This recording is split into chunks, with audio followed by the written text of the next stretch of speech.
मैं देखा तेरी फोटो सौ सौ बारी कुड़े मैं देखा तेरी फोटो सौ सौ बारी कुड़े के उठदे तूफान सीने विच सौ सौ बारी कुड़े।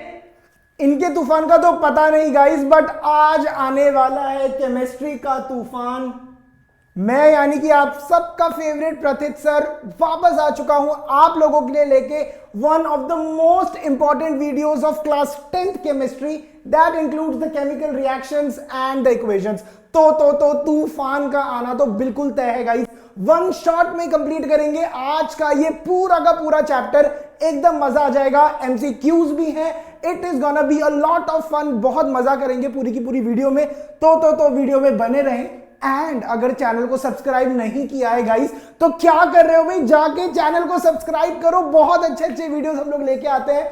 आंसर राइटिंग का वीडियो बहुत जल्द आने वाला है, करंटली वर्किंग प्रोसीजर में वो है। वीडियो हमने आधी शूट भी कर दी है, बहुत जल्दी आपको वो वाली वीडियो भी जो है देखने को मिल जाएगी। तो एकदम मजा आने वाला है। चैनल को सब्सक्राइब करके रखें एंड वीडियो को लाइक जरूर करें। फाइन गाइस, तो लेके आते हैं तूफान एंड सॉल्व करते हैं हमारा जो ये पूरा चैप्टर है वन शॉट में, जिसमें गाइस सबसे पहले हम लोग देखने वाले हैं व्हाट आर चेंजेस। तो चेंजेस एक्चुअली में होते क्या हैं? देखो, चेंजेस आपने बहुत बार सुना होगा कि चीजें जो है टाइम से टाइम चेंज करती रहती हैं, because change is the rule of this nature. आज से 4 साल पहले मैं ऐसा नहीं दिखता था, आज से 10 साल बाद भी मैं ऐसा नहीं दिखूंगा। There will be a change in me myself also. Fine, तो चेंजेस तो आते हैं। तो चेंजेस एक्चुअली में होते क्या हैं, तो पहले डेफिनेशन वाइज समझते हैं।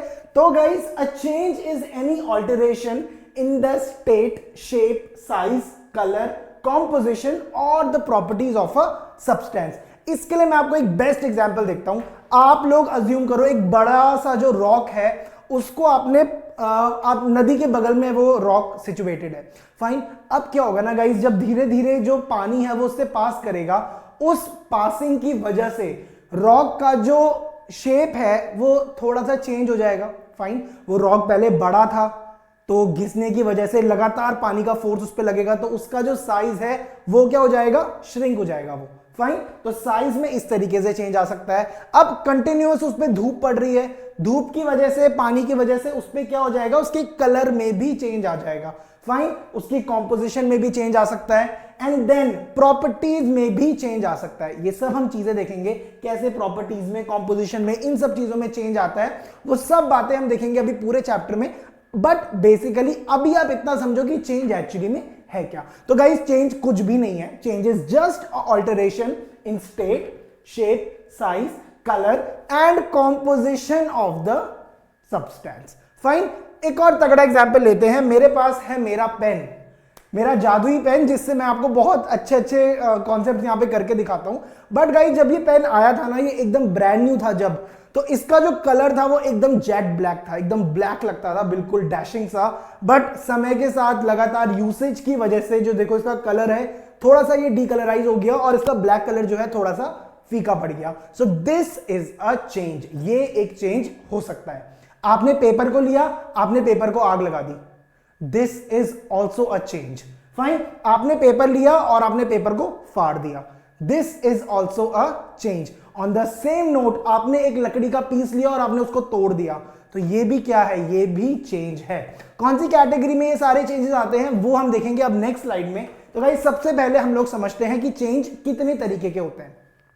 Generally guys, there are 2 types of changes. पहला होता है आपका फिजिकल चेंज और दूसरा होता है आपका केमिकल चेंज। अब ये फिजिकल चेंज और ये केमिकल चेंज है क्या जी, तो पहले उनको समझते हैं। तो गाइस, फिजिकल चेंज क्या है? फिजिकल चेंज इज समथिंग जिसमें कि, अरे लग जा, ठीक है जी। Physical change is something guys in which no new substance is formed. कोई भी नया सब्सटेंस बनता नहीं है। फाइन, मैंने पेपर को लिया, मैंने पेपर को फाड़ दिया, पेपर तो पेपर ही रहा ना, कोई भी नया सब्सटेंस का फॉर्मेशन नहीं हो पाया उसमें। So this is a physical change. मैंने क्या किया, मैंने बर्फ ले ली, बर्फ को मैंने फ्रिज से बाहर निकाल दिया, थोड़ी देर में वो पानी बन जाएगा। फिर उसी पानी को मैंने दोबारा से फ्रिज में रख दिया तो वो दोबारा से बर्फ बन जाएगी।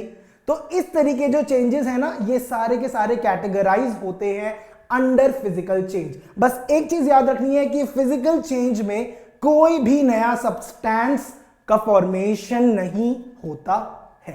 ठीक है, एग्जाम्पल देखो, जैसे कि मेल्टिंग ऑफ आइस, मैंने अभी आपको बताया आइस से वाटर बनाओ, वाटर से आइस बना दो दोबारा से, कोई प्रॉब्लम नहीं है। तो this is a physical change. Fine, more example guys, freezing of water, वही वाला है फिर से। ब्रेकिंग ऑफ ग्लास, देखो ब्रेकिंग ऑफ ग्लास ये भले ही इरिवर्सिबल हो, ये रिवर्सिबल रिएक्शन नहीं है बेसिकली, ये भले ही इरिवर्सिबल रिएक्शन है, but still this is a physical change, क्योंकि जो ग्लास के टुकड़े हैं वो ग्लास के ही टुकड़े हैं। ऐसा नहीं हुआ है कि ग्लास टूटने के बाद कुछ और ही बन गया, वुड बन गया, ऐसा तो नहीं हुआ ना। सो लाइक दिस हम लोग उसको कैटेगराइज करते हैं अंडर फिजिकल चेंज। तो थोड़े से कैरेक्टरिस्टिक्स पढ़ते हैं पहले फिजिकल चेंज के एंड फिर समझते हैं। तो गाइस पहली बात, नो न्यू सब्सटेंसेस फॉर्म्ड, इसको तो बिल्कुल इंपॉर्टेंटली लिखना। देखो जब भी आप बोर्ड के आंसर्स लिखते हो ना guys, you must know that answers लिखते हुए कीवर्ड्स का होना इंपॉर्टेंट है। आप लोग लैंग्वेज कोई भी रखो आंसर कि आप लोग अपनी लैंग्वेज में लिख रहे हो, बुक्स की लैंग्वेज में लिख रहे हो, टीचर्स के नोट्स की लैंग्वेज में लिख रहे हो, that is not the point. अगर आंसर में कीवर्ड नहीं है तो आपने जितना भी बढ़िया लिखा हो आपको मार्क्स नहीं मिलते हैं। तो इंपॉर्टेंट कीवर्ड्स का होना बहुत ज्यादा जरूरी है। तो इसीलिए जो ये सारे नोट्स हैं इनसे एक बारी गो थ्रू जरूर करना, लिखने की जरूरत नहीं है। I share the link, description में भी डाल दूंगा, आप कमेंट्स में भी बता दीजिएगा एंड फिर मैं आपके साथ उसको शेयर कर दूंगा। फाइन, तो आ जाओ फिर। सबसे पहले गाइस ध्यान रखना फिजिकल चेंजेस में कि no new substance is formed, कोई भी नए सब्सटेंस का फॉर्मेशन नहीं होता है। फाइन, वुड को तोड़ोगे तो वुड ही रहेगा, it will won't change.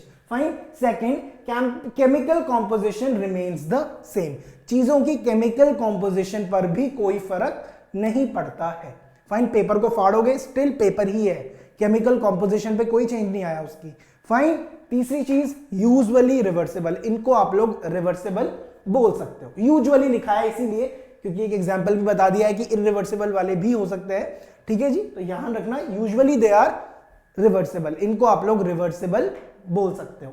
Fine, then only physical properties change, सिर्फ फिजिकल प्रॉपर्टीज में ही चेंज आते हैं, जैसे कि डायमेंशंस में, साइज में, बड़ी लकड़ी को तोड़ दिया तो छोटे छोटे स्क्वायर्स बन गए, फॉर इंस्टेंस ब्लॉक्स बन जाते हैं ना, तो वो सारे के सारे कैटेगराइज होते हैं under under under physical change. ठीक है, ये सारे उसके एग्जांपल्स हैं। Dissolving sugar in water still is a physical change, क्योंकि दोबारा से आप शुगर को ले सकते हो थ्रू वेरियस प्रोसेसेस, जो कि आप पढ़ोगे केमिस्ट्री में आगे चल के। फाइन गाइस, दूसरी चीज आती है केमिकल चेंज। अब आप बोलोगे सर ये तो समझ में आ ही गया, फिर जब वहां पे रिवर्सिबल था तो यहाँ पे इरिवर्सिबल होगा। You are a sort of correct, एकदम सही आप बोल रहे हो। तो guys, a chemical change is a change in which one or more new substances with new properties are formed। एक chemical change एक इस तरीके का change होता है जिसमें आपके one or more new substances, तो keywords पे ध्यान देना है भाई, भूलना नहीं है, keywords are important, in which one or more new substances with new properties are formed। ठीक है, उनको हम लोग क्या बोलते हैं गाइस, उनको हम लोग बोलते हैं केमिकल चेंजेस। ठीक है जी, जिसमें नए सब्सटेंस का फॉर्मेशन होता है, नए सब्सटेंस का फॉर्मेशन होता है और जिनकी प्रॉपर्टीज भी नहीं होती हैं। इस तरीके के सब्सटेंस, इस तरीके के चेंजेस को हम लोग क्या बोल देते हैं, केमिकल चेंज। क्लासिक एग्जांपल है इसका कर्ड का फॉर्मेशन। घर में आपने देखा होगा ना, आपकी जो मम्मी है या आपके जो भी पेरेंट्स हैं वो दही जमाते हैं दूध से, तो दूध से दही का जो फॉर्मेशन है ना, that is a chemical change. वो एक केमिकल चेंज है, क्योंकि दोबारा से दही से दूध नहीं बनाया जा सकता। फाइन फाइन फाइन, तो वही यहां पे लिखा हुआ है। दूसरी बात, इट इज यूजुअली इरिवर्सिबल, वो इरिवर्सिबल होते हैं, मतलब आप दही से दोबारा दूध नहीं बना सकते। फाइन, तो इसलिए हम क्या बोलेंगे उनको, दे आर इरिवर्सिबल। कुछ important properties, characteristics in fact, first being that new substances are formed. आप बोलोगे सर कितनी बार बताओगे, बता तो दिया है। हाँ जी बता दिया है, बट नोट्स में अच्छा दिखना चाहिए। तो न्यू सब्सटेंसेस आर फॉर्म्ड, नए सब्सटेंस का फॉर्मेशन होता है। दूसरा, change in chemical composition, chemical composition में भी चेंज आ जाता है। फाइन, कागज को जला दोगे तो एशेस बन जाएंगी, तो there is a change in the chemical composition as well. Fine. Third being usually they are irreversible. Usually कैसे होते हैं ये? irreversible होते हैं. इनसे आप दोबारा से प्रोडक्ट से आप दोबारा से रिएक्टेंट्स नहीं बता सकते. अभी रिएक्टेंट प्रोडक्ट्स क्या है वो हम देखने वाले हैं अभी आने वाले, अभी इसी वाली वीडियो में देखेंगे. बट ध्यान रखना, जैसे कि आपने मिल्क से कर्ड बना दिया, तो कर्ड से अब आप ये नहीं बोल सकते कि मुझे तो दूध ही पीना है भाई, अब मैं दही नहीं खाऊंगा. ऐसा नहीं कर सकते. नया दूध आप बाजार से ला सकते हो, वो अलग बात है, बट इस वाले कर्ड से तो भाई अब दूध नहीं बनाया जा सकता. फाइन. तो गाइस इसके कुछ एग्जांपल्स हैं. First being the rusting of iron, iron पे जंक लग जाना. दूसरा burning of a paper, very important example है ये, क्योंकि ये एमसीक्यूज में पूछा जाता है. कई बार मैच द फॉलोइंग के 5-5 सेट्स के क्वेश्चन आ जाते हैं. सो मैच करने के लिए भी आ जाता है कि फिजिकल चेंज है कि केमिकल चेंज है. फाइन. तीसरा being curdling of milk. Fine. चौथा being heating of lead nitrate. इसको तो अभी साइड रखते हैं क्योंकि इक्वेशन का पूरा खेला मैंने रखा हुआ है. It is all there. इस वीडियो के बाद मतलब कोई और वीडियो देखने की जरूरत ही नहीं है यार. फाइन. चलो मैंने 2-4 जो फोटोज लगाई थी उनको देख लेते हैं. तो guys melting of ice is a physical change. Samely rusting of iron, देखो आयरन ऐसा हो गया है, रस्ट हो गया है, उस पे जंक लग गया है ड्यू टू कंटिन्यूअस रेन में रहने की वजह से, एटमॉस्फेयर में रहने की वजह से. That is again a chemical change. तीसरी चीज फॉर्मेशन ऑफ कर्ड. कर्ड का फॉर्मेशन, दूध से कर्ड का formation is a chemical change.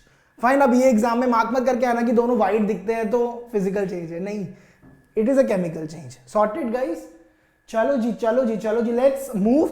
And ये जो डिफरेंस है ये बहुत बारी एग्जाम में आता है, शॉर्ट क्वेश्चंस में आ सकता है, लॉन्ग क्वेश्चंस में आ सकता है, तो इसको तो गाइस पढ़ के जाना. फाइन. इंपॉर्टेंट है. तो फिजिकल चेंज में चेंज इज टेम्पररी चेंज है, दोबारा से थोड़ा बहुत चेंजेस लेके आएंगे तो दोबारा से हमें ओरिजिनल सब्सटेंस मिल सकता है. फाइन. यहां पे चेंजेस जो है परमानेंट हैं. एक बार दही बन गई तो भाई दही बन गई, अब दूध नहीं बनाया जा सकता भैया. फाइन. तो चेंजेस आर परमानेंट. दूसरा, no new substance is formed. यहां पे फिजिकल चेंज में कोई भी नया सब्सटेंस नहीं बनाया जा सकता. While on a chemical change new substances are formed. Fine. अब देखो न्यू सब्सटेंसेस तो बनते हैं बट उसके अलावा with entirely different physical and chemical properties. Wait a while guys, I am just disconnecting the call even. देखो मेरे friend का फोन था बट वीडियो नहीं रुकनी चाहिए गाइस, पूरा करके जाएंगे वन शॉट. फाइन. आ जाओ फिर. अब guys new substances are formed with entirely different physical and chemical properties. नए सब्सटेंसेस तो बनते ही हैं बट उनकी जो प्रॉपर्टीज होती हैं वो भी एंटायरली डिफरेंट होती हैं. ठीक है जी. यहां पे there is only change in physical properties, length, breadth, height, उन सब चीजों में चेंज आता है. कांच को फोड़ दो, छोटे बनेंगे कांच ही, है ना. मैंने बोला था एश नहीं बन जाएंगे वो. फाइन. तो रहेगा वो कांच ही हमेशा. It will always remain a glass. तो ध्यान रखना है कि फिजिकल चेंजेस में no new substances form, there is a change only in the physical properties. while on being in a chemical change new substances are formed and जो नए substances बनते हैं with entirely different physical and chemical properties. उनकी जो physical और chemical properties होती हैं वो entirely different होती हैं. fine. फिर changes can be reversed by simple physical methods. changes को आप sort of reverse कर सकते हो. जैसे कि आपने ग्लास को फोड़ा, फिर आपने उसको स्टिक कर दिया किसी ग्लू से.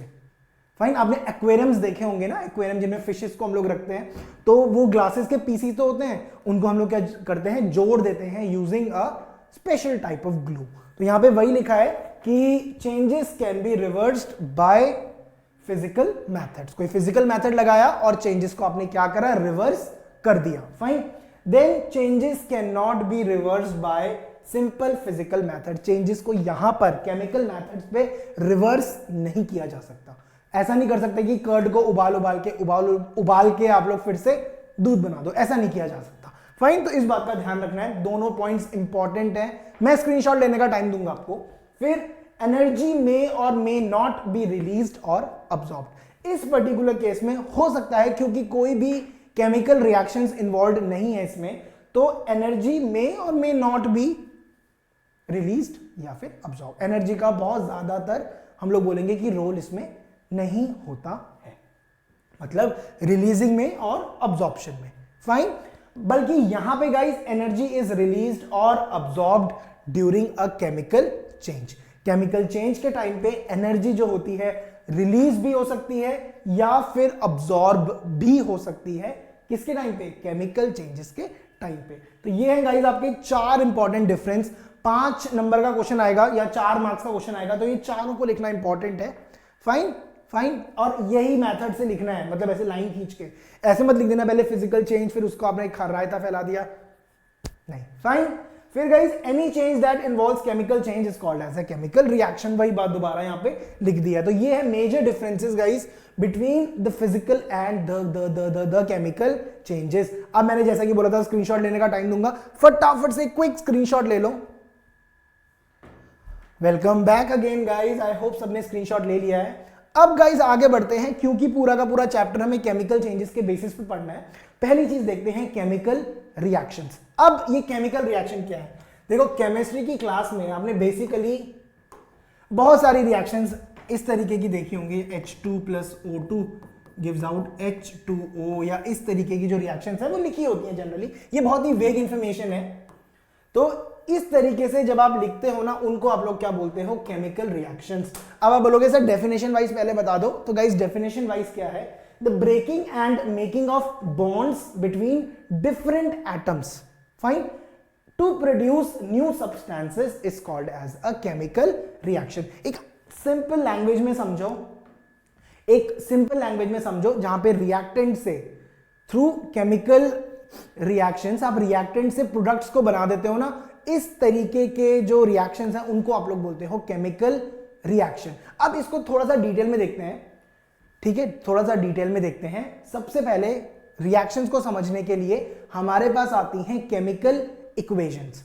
फाइन, अब एक और इंपॉर्टेंट, चलो वो मैं अभी आगे बताऊंगा। तो गाइस केमिकल इक्वेशंस एक्चुअली में क्या होती हैं? तो देखो, the representation of chemical reactions in the form of formulas of reactants and products separated by an arrow mark is called as a chemical equation। यानी कि इस तरीके से आप क्या लिखते हो? केमिकल रिएक्शन को लिखते हो। जैसे कि मैं यहां पे लिख रहा था उस टाइम पे, अगर मैं लिखता हूं हाइड्रोजन प्लस ऑक्सीजन, वाटर लिख रहा हूं मैं भी, हाइड्रोजन प्लस ऑक्सीजन क्या देता है आपको? वाटर। ठीक है, अभी मैंने इसको लिख दिया, तो this is called as a chemical reaction. ठीक है, जिसमें मेरे पास रिएक्टेंट्स हैं और रिएक्टेंट से क्या बनता है? मेरा प्रोडक्ट बन जाता है। तो इसको मैं क्या बोलता हूं? इसी को मैं बोलता हूं केमिकल रिएक्शन। जो लैंग्वेज है वो थोड़ी सी टफर साइड में हो सकती है, बट बेसिकली समझने के लिए क्या है, when we have reactants, products और रिएक्टेंट्स और प्रोडक्ट्स को हम दिखाते हैं, इन्हीं को हम लोग क्या बोलते हैं? Chemical equations. तो वही उन्होंने यहां पे लिखा हुआ है कि the representation of chemical reactions, जिसमें केमिकल जो है आके मिले, केमिकल आके मिले और क्या करें? प्रोडक्ट्स को बना दें, और जब हम उनको रिप्रेजेंट करते हैं तो उसको हम लोग क्या बोलते हैं? Chemical equation. फाइन, वर्ड में जैसे मुझे लिखना है, वर्ड मतलब जैसे कि यहां पे लिखा है मैग्नीशियम प्लस ऑक्सीजन क्या देता है? Magnesium oxide. तो यहां पे रिएक्टेंट्स क्या थे गाइस? मैग्नीशियम एंड ऑक्सीजन, और एरो के बाद मैंने क्या लिखा है? Magnesium oxide. तो this is my product and this is my reactants. इसी को हम लोग क्या बोलते हैं? इसी को हम लोग क्या बोलते हैं? Chemical equations. These are your chemical equations. तो ये रिप्रेजेंटेशन का तरीका है इन वर्ड्स। जब आप इंग्लिश में अल्फाबेटिकली उनको जब आप रिप्रेजेंट करते हो तो उसको बोलते हैं वर्ड इक्वेशन, एंड जब आप इनको इनके फॉर्मूला से रिप्रेजेंट करते हो, जैसे कि कॉपर का फॉर्मूला Cu, मैग्नीशियम का Mg एंड और भी बहुत सारे, तो जब आप इनको इनके फॉर्मूले से जब आप इनको शो करते हो, मतलब जो इनके सिंबल्स हैं उनसे शो करते हो और उस फॉर्मेट में लिखते हो, उसको हम लोग बोलते हैं केमिकल इक्वेशन। फाइन, तो जैसे मैग्नीशियम था तो लिखा Mg, ऑक्सीजन था लिखा O2, और जो हमारा प्रोडक्ट बना, प्रोडक्ट को हमने क्या बोला? MgO। प्रोडक्ट को हमने क्या बोला? MgO। So these are your chemical equations. Fine, तो सिंपल डेफिनेशन समझ लो कि the representation of a chemical reaction in the form of formulas of reactants and products separated by an arrow mark, देखो arrow mark से separate कर दिया, is called as the chemical equations. Fine, बस इतना ही समझना है, डेफिनेशन पढ़ने की जरूरत नहीं है, एग्जाम में बहुत मुश्किल है कि डायरेक्ट ऐसे आपसे डेफिनेशन पूछेगा। Fine guys, and one more thing, क्योंकि केमिस्ट्री का पेपर है, सो गाइज रिएक्शंस को लिखना बहुत ज्यादा इंपॉर्टेंट है। Fine, it gives you an edge over the others. Fine, marks score करने का एक बहुत अच्छा टेक्निक है कि आप लोग रिएक्शन से शो करो, इससे एग्जामिनर को भी लगता है कि स्टूडेंट ने जो है डीप नॉलेज गेन करी है और वो अच्छे से चीजों को समझता है। फाइन, जल्दी से एक स्क्रीनशॉट लो फटाफट, चलो ले लिया स्क्रीनशॉट। तो ये थी गाइस आपकी केमिकल इक्वेशंस। फाइन, अब बढ़ते हैं आगे, अब चलते हैं बैलेंसिंग ऑफ द इक्वेशन में। अब देखो ये balancing of the equation actually में है क्या, तो पहले डेफिनेशन पढ़ते हैं। तो देखो guys, the same number of atoms of each element on the LHS, reactant side में और जो प्रोडक्ट साइड में है, रिएक्टेंट साइड और प्रोडक्ट साइड में क्या होना चाहिए, क्या लिखा है यहां पे, सेम नंबर ऑफ एटम्स, ठीक है, ऑफ ईच एलिमेंट, हर एक एलिमेंट के पास सेम नंबर ऑफ एटम्स होने चाहिए, उधर भी और इधर भी। फाइन, कैसे, अब देखो यहां पे मैग्नीशियम के पास कितने नंबर ऑफ एटम्स हैं, 1, ऑक्सीजन के पास कितने हैं आपके 2, और जो राइट हैंड साइड है इनके पास कितने हैं, इनके पास कितने हैं, इनके पास कितने हैं, 1 मैग्नीशियम के पास है और 1 ही ऑक्सीजन के पास भी है, तो 1 1 हो गया। तो वही यहां पे लिखा है एलएचएस में मैग्नीशियम के पास 1, चलो मैं लिखता नहीं हूं वरना फिर वो मैसी हो जाएगा, मैग्नीशियम के पास 1, ऑक्सीजन के पास 2, एंड आरएचएस में अभी मैग्नीशियम के पास 1 और ऑक्सीजन के पास भी 1, दिख रहा है ना यहां पे, दिख रहा है 1 1। आ जाओ नेक्स्ट स्टेप। अब मैं क्या करता हूं ना गाइस, मैं राइट हैंड साइड को 2 से मल्टीप्लाई कर देता हूं, यहां पे मैं लिख लेता हूं 2 लिख लेता हूं यहां पे। तो अब आप देखोगे कि मैग्नीशियम के पास इधर 2 हो गए और ऑक्सीजन के पास भी इधर 2 हो गए, इस हिसाब से ऑक्सीजन तो है बैलेंस हो गया। फाइन, ऑक्सीजन देखो बैलेंस हो गया ना, उसके पास इधर भी 2 है और उसके पास इधर भी कितने हो गए 2, बट जो आपका मैग्नीशियम है वो अभी भी अनबैलेंस्ड है क्योंकि उसके पास 1 ही रह गया इधर से। तो क्या कर सकते हैं ना, तो हम क्या कर सकते हैं ना, मैग्नीशियम में गाइस मल्टीप्लाई कर सकते हैं इधर 2 से, ठीक है। देखो मैग्नीशियम में हम लोग मल्टीप्लाई कर सकते हैं किसके साथ, 2 के साथ। तो देखो 2 इधर मैग्नीशियम के पास भी हो गए, 2 इधर ऑक्सीजन के पास भी हो गए। तो लेफ्ट हैंड साइड में मैग्नीशियम के पास भी 2 और ऑक्सीजन के पास भी 2। ऑन द आरएचएस मैग्नीशियम के पास कितने हो गए, देखो 2 और ऑक्सीजन के पास भी कितने हो गए 2। तो this is a perfectly balanced equation. Fine, this is a perfectly balanced equation. तो इसको हम लोग बोलते हैं balancing of equations. And while writing a equation you should always balance it. Fine, you should always balance it, again you will be getting a very good marks there as well. Fine guys, तो पहले इसका screenshot लो, मैं side में ही हूं वैसे तो, अभी ले लिया, चलो अब इसका भी ले लो, सॉर्टेड। चलो अब एक और इक्वेशन देखते हैं guys, FeH2O, Fe3O4 and H2। अब आप पहले नोटिस करो कि सबके पास हैं कितने कितने। तो इधर Fe के पास जो आपका आयरन जी है, Fe के पास लेफ्ट हैंड साइड पे कितना है, देखो 1।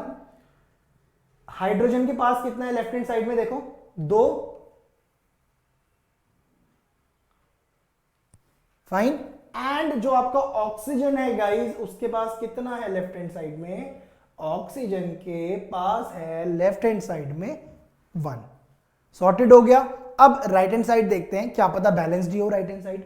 Left hand side, sorry right hand side में गाइस Fe के पास 3 दिख रहा है ना, देखो 3। हाइड्रोजन के पास, H के पास कितने हैं, 2 दिख रहा है सभी को, H के पास 2 है, और O के पास कितने हैं, 4। ये भी सबको समझ में आ रहा होगा। अब इतना ही देखने से आप लोगों को ये बात तो समझ में आ ही गई होगी कि ये एक अनबैलेंस्ड इक्वेशन है, क्योंकि Fe के पास उधर 1 है और इधर 3 है। फाइन, सिमिलरली H के पास उधर 2 है और इधर 2 है, चलो ये बैलेंस्ड है। O के पास उधर 1 है और इधर 4 है, so this is imbalanced, unbalanced है ये। तो अब हम इसको बैलेंस करते हैं गाइस। बैलेंस कैसे कर रहे हैं, देखो Fe को मैं मल्टीप्लाई कर रहा हूं 3 के साथ ही, तो इधर LHS में Fe के पास 3 हो गए और जो आपका RHS है उसमें तो Fe के पास ऑलरेडी ही कितने हैं, 3 हैं, तो 3 का मल्टीप्लाई करने के बाद Fe के पास LHS में भी 3 हो गए और RHS में तो ऑलरेडी ही उसके पास 3 थे, हो गया। दूसरी चीज गाइस, अगर आप O को देखते हो तो अभी हमने और किसी को बैलेंस नहीं कर रहे हैं, हमने सिर्फ Fe को ही बैलेंस किया है।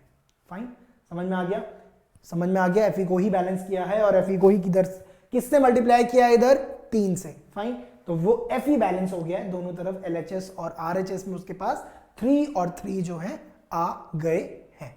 सॉर्टेड।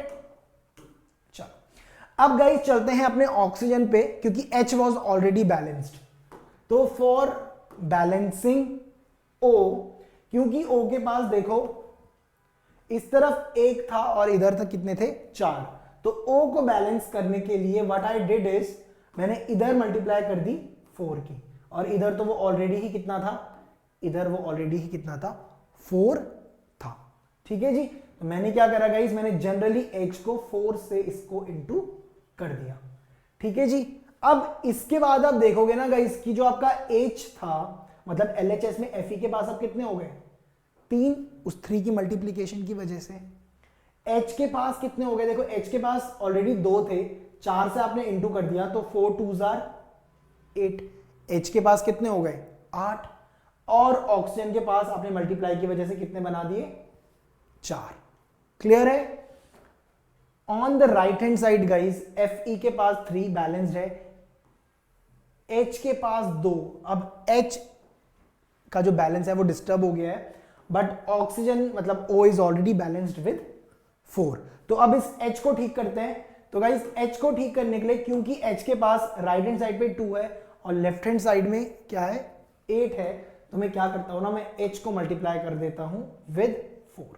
H को 4 से मल्टीप्लाई करूंगा तो इधर H के पास कितने हो जाएंगे, 4 से मल्टीप्लाई कर दी तो H के पास 8 हो गए। अब देखते हैं बैलेंस, देखो 3 Fe के पास हैं, इधर भी Fe के पास 3 है, O के पास 4 हैं, इधर भी O के पास 4 है, H के पास 8 हैं और इधर भी H के पास 8 है। फाइन, तो दिस इज आवर टेक्निक। ठीक है, मैं आपको एक बार और करके दिखाता हूं, एक बार मैं आपको मैन्युअली करके दिखाता हूं ना, तो ज्यादा आपको अंडरस्टैंडिंग आएगी। तो इनिशियलाइज करते हैं इक्वेशन को। इक्वेशन थी हमारे पास Fe plus H2O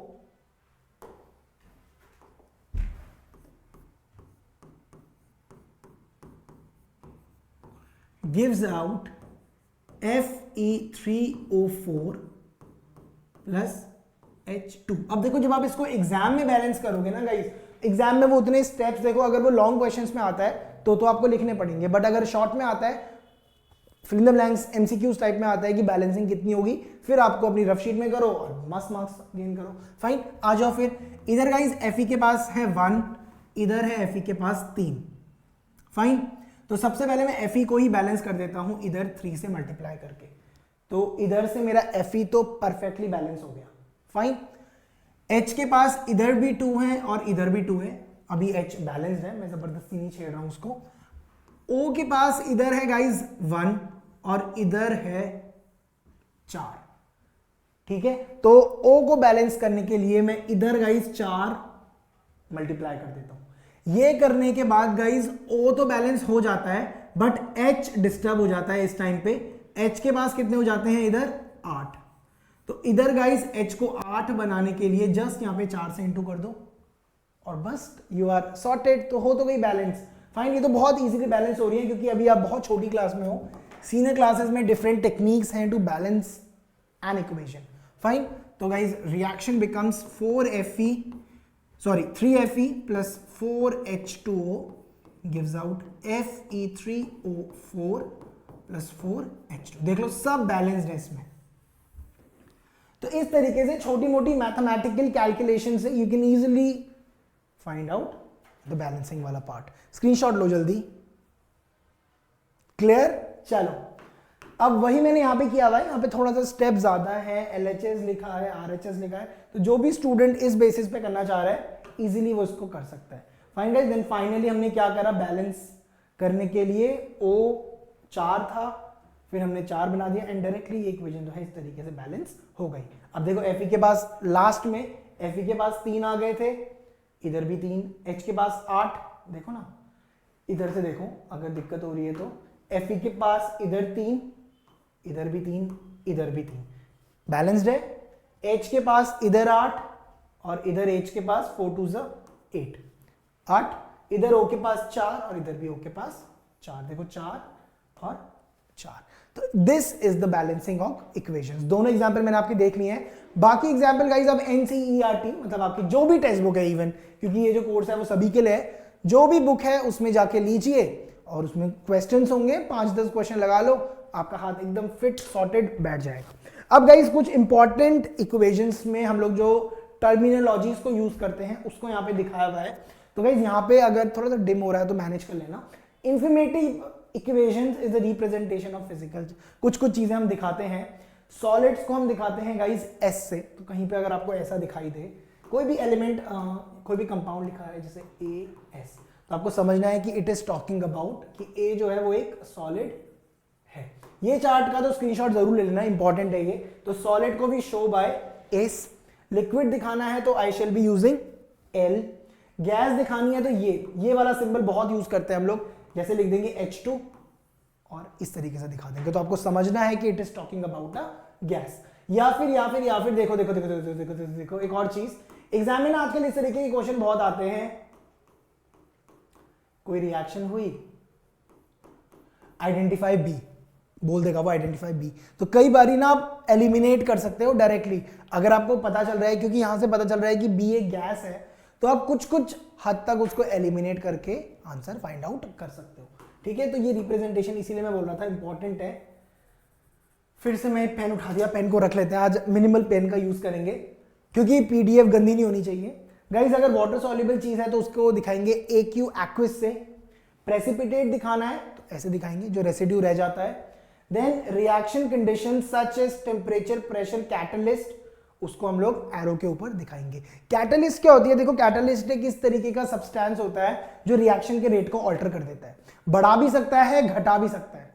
fine, catalyst can increase और decrease the rate of reaction. कोई रिएक्शन कितनी तेजी से होगा या मतलब उसकी स्पीड क्या होगी of the reaction, that is generally the work of a catalyst. बाकी प्रेशर तो आपको पता ही है क्या होता है, टेम्परेचर भी सबको पता है। तो ये सब चीजें हम लोग लिखते हैं एरो के ऊपर। तो जब भी एरो होगा यहां पे शो करेंगे temperature, pressure, catalyst etcetera. Fine, heat को गाइस हम लोग दिखाते हैं इस ट्रायंगुलर साइन से, जिसको वी से एज डेल्टा। फाइन, हीट को दिखाने का ये जो सिंबल है ये हम लोग यूज करते हैं रिएक्शंस में। ये इंपॉर्टेंट है क्योंकि जब आप एक्सोथर्मिक और एंडोथर्मिक रिएक्शंस को पढ़ते हो तो वहां पे आपको आइडेंटिफाई करना है अगर कि रिएक्शन एक्सोथर्मिक है या एंडोथर्मिक है। सर ये क्या क्या बोल रहे हो, एक्सो एंडो भी आएगा गाइस, अभी ध्यान रखो। उन तरीके की रिएक्शंस में हम लोग यूज करते हैं इस तरीके का एरो। हीट को दिखाने के लिए भी use this arrow. Guys this page is extremely important, इसका स्क्रीनशॉट लो और अपना वॉलपेपर मत बनाना, सेव कर लेना, लिख लेना, स्क्रीनशॉट ले लो इसका फिर भी एक बारी जल्दी से। गुड, चलो गाइस लेट्स नाउ मूव। अब बढ़ते हैं आगे। तो यहां पे आपको दिखाई दिया ना, मैंने कुछ रिएक्शंस लिखी हैं। अब यहां पे Fe जो है सॉलिड है, fine, H2O is liquid, water है, then you have this compound, so S ये। अब सिंबल्स आइडेंटिफाई करते हैं और मजा आएगा। ये क्या बता रहा है guys? This is telling about your solid. अभी देखा पीछे, this is telling about liquid and this is telling about again a solid and this is telling you about a gas. Clear है? Then gas, CO क्या होता है? CO carbon dioxide. अच्छा guys it's carbon monodioxide. Fine, सी, अब मैं नाम नहीं लूंगा, फिर से नाम कंफ्यूजन नहीं बढ़ाएंगे। फिर से यहां पे guys gas, then you have this liquid, aqueous, water, liquid, aqueous और एल। तो वो सारे सिंबल देखो यहीं से आ रहे हैं। तो वाटर सॉल्युबल सॉल्यूशन है अगर, तो वो एक ही यूज करता है यानी कि एक्विस। तो ये सारे के सारे वाटर सॉल्युबल है। देखो ये भी वाटर सॉल्युबल, ये लिक्विड है, this is water soluble and water sorry liquid है। फाइन गाइस, वैसे मैं आप लोगों को टेस्ट कर रहा था। चलो आगे बढ़ते हैं अभी फटाफट, ठीक है दी।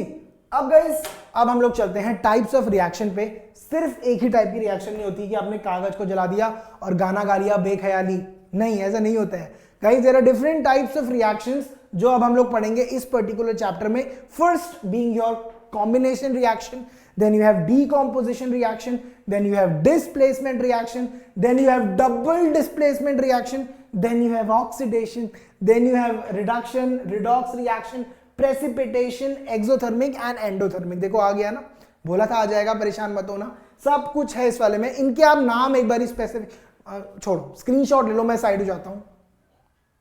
गुड, चलो अब गाइस टाइप्स ऑफ रिएक्शन में सबसे पहला टाइप जो हम लोग करेंगे is your combination reaction. Fine, अब आप बोलोगे सर नाम से तो कुछ कुछ समझ में आ रहा है कि चीजें जुड़ रही हैं, ये आपके स्कूल वाला नहीं है। जोक्स अपार्ट गाइस, वापस आओ। About the combination reaction, combination reaction होती क्या है देखो तो guys, a reaction in which two or more reactants combine to form a single product. इधर से एक कंपाउंड आया, इधर से एक कंपाउंड आया, दोनों ने बोला हम तो जी मिलके रिएक्ट करेंगे और जुड़ के अपनी ताकत को बढ़ा के एक नया कंपाउंड बना देंगे। फाइन, तो वही यहां पे हुआ कॉम्बिनेशन रिएक्शन। क्या हुआ कॉम्बिनेशन रिएक्शन? क्या हुआ जब आपके पास to or more reactants combine करते हैं एक सिंगल प्रोडक्ट बनाने के लिए, उस तरीके के रिएक्शन को हम लोग क्या बोलते हैं? Combination reaction. ठीक है, to form a single product is called chemical combination. Fine, उसको हम लोग क्या बोल देते हैं? Combination reaction. फाइन, तो ये अब एक बात छोटी आ जाओ, इसके बाद नहीं लिखूंगा। ये तो मैंने मल्टीपल टाइम्स बोल दिया है, बट चलो गाइस, जो भी आपके एलएचएस में है ना, जो जुड़ रहे हैं, उनको हम लोग बोलते हैं रिएक्टेंट्स। और रिएक्टेंट्स रिएक्ट करके क्या बनाते हैं? हमेशा दे फॉर्म, लिख क्यों नहीं रहा है? क्या हो गया बचवा? This is called as your product. Sorted है? तो ध्यान रखना केमिकल कॉम्बिनेशन रिएक्शन में गाइस, कीवर्ड्स, मजाक हम लोग बहुत कर रहे हैं, बट कीवर्ड्स आर इंपॉर्टेंट। जो यहां पे भी लिखा है देखो, single product is your keyword. ठीक है, वन और मोर रिएक्टेंट्स इंपॉर्टेंट है ये। वन और मोर, ऐसे टू और मोर रिएक्टेंट्स, क्योंकि दो तो चाहिए ही ना, दो या दो से ज्यादा। तो देखो इधर से कार्बन भैया आए अपने और इधर से ऑक्सीजन जी आए, दोनों मिल गए और दोनों ने मिलके बना दिया अपना प्यारा carbon dioxide, which is your कौन सी गैस भी है? Environment, green. ठीक है, तो कमेंट्स में मुझे बताना, ठीक है, मैं क्या बोलना चाह रहा था, पॉज करके बताना specially. Fine guys, next formation of water. इधर से अपने हाइड्रोजन भैया आए, इधर से हमारे ऑक्सीजन जी आए। देखो इसको मैं बैलेंस भी करके दिखाता हूं और मजा आएगा। सर फिर से पेन उठा लिया, अरे यार ये इतना तो बनता है यार। तो H2 प्लस O2 ने मिलके बनाया H2O। ठीक है जी, कॉम्बिनेशन रिएक्शन है। पहली बात, यहां से आप अब एग्जामिनर कैसे देगा ना, वो एक रिएक्शन लिख के दे देगा, बोलेगा identify the type of reaction. तो पहली चीज जो आपको समझ में आ गई है, that this is a combination reaction, क्योंकि दो कंपाउंड मिले और उन्होंने क्या मिल गया? दो रिएक्टेंट्स मिले और मिलके उन्होंने एक सिंगल प्रोडक्ट का फॉर्मेशन कर दिया। दूसरी बात बोलेगा बैलेंस करो इसको। अब गाइस मैं बैलेंस करके भी दिखाता हूं आपको। लेफ्ट हैंड साइड देखो, H के पास इधर 2 और इधर O के पास कितना है? H के पास इधर 2, O के पास भी 2। इधर H के पास तो 2 है, बट O के पास इधर कितना है गाइस? सिर्फ 1। बहुत नाइंसाफी है भाई। O ने बोला मैं बर्दाश्त नहीं करूंगा, तू कुछ तो झोलमोल कर रहा है। हमने बोला कोई बात नहीं O, थोड़ी देर आप शांत बैठ जाओ, हम बैलेंस कर देते हैं ना आपको, हम देंगे आपको कुछ एक्स्ट्रा जो भी आपको चाहिए। फाइन, फिलहाल गाइस लाइक भी कर देना, वो भी चाहिए, इंपॉर्टेंट है, वहां पे भी बैलेंसिंग होनी चाहिए आपकी। क्लियर है? तो गाइस इधर O को 2 बनाने के लिए मैंने इधर 2 से मल्टीप्लाई कर दी। फाइन, O ने बोला थैंक यू यार, थैंक यू, मजा आ गया एकदम। तो बट हाइड्रोजन फिर से परेशान। हाइड्रोजन ने बोला मेरे पास इधर 2 हैं, उधर मुझे जबरदस्ती तुमने 4 क्यों दे दिए, इधर भी मुझे 4 चाहिए। तो हम लोगों ने क्या करा गाइस? हम लोगों ने बोला हाइड्रोजन तू भी चुप हो जा, रे ले 2 और ले, खुश हो जा थोड़ा सा, हमेशा रोता रहता है। तो हाइड्रोजन ने बोला ठीक है, ऑक्सीजन ने भी बोला ठीक है, और यहाँ पे उनकी हैप्पी एंडिंग हो गई और दंगल जीत गए वो। फाइन, इधर गाइस H के पास हो गए अभी 4, O के पास इधर हो गए 2, H के पास इधर 4 और O के पास 2। तो इस तरीके से परफेक्टली बैलेंस इक्वेशन हमने तैयार कर दी। तो देखो ये है हमारा use case of balancing the equations. Fine, अब इधर देखो H के पास इधर 2, O के पास और इधर 2H2O, एकदम बैलेंस इक्वेशन है। This is a combination reaction. Furthermore pen में फिर से रख देता हूं यार, आप लोगों को अब तो गुस्सा आ रहा है मुझे लग रहा, चिपक गया। मैग्नेटिज्म गाइस करेंगे, अभी अभी करेंगे मैग्नेटिज्म भी, परेशान मत हो। फॉर्मेशन ऑफ स्लेकेड लाइन, ठीक है, स्लेकेड लाइन का फॉर्मेशन, जिसको हम लोग क्या बोलते हैं, दूसरा नाम क्या है स्लेकेड लाइन का, कमेंट सेक्शन में बताओ बताओ। Calcium hydroxide. फाइन गाइस, तो फॉर्मेशन ऑफ स्लेकेड लाइन, तो हमने क्विक लाइन लिया CaO, उसको वाटर के साथ रिएक्ट करवाया एंड देन हमें क्या मिल गया, CaOH whole twice which is again water soluble, AQ लिखा है उसके आगे।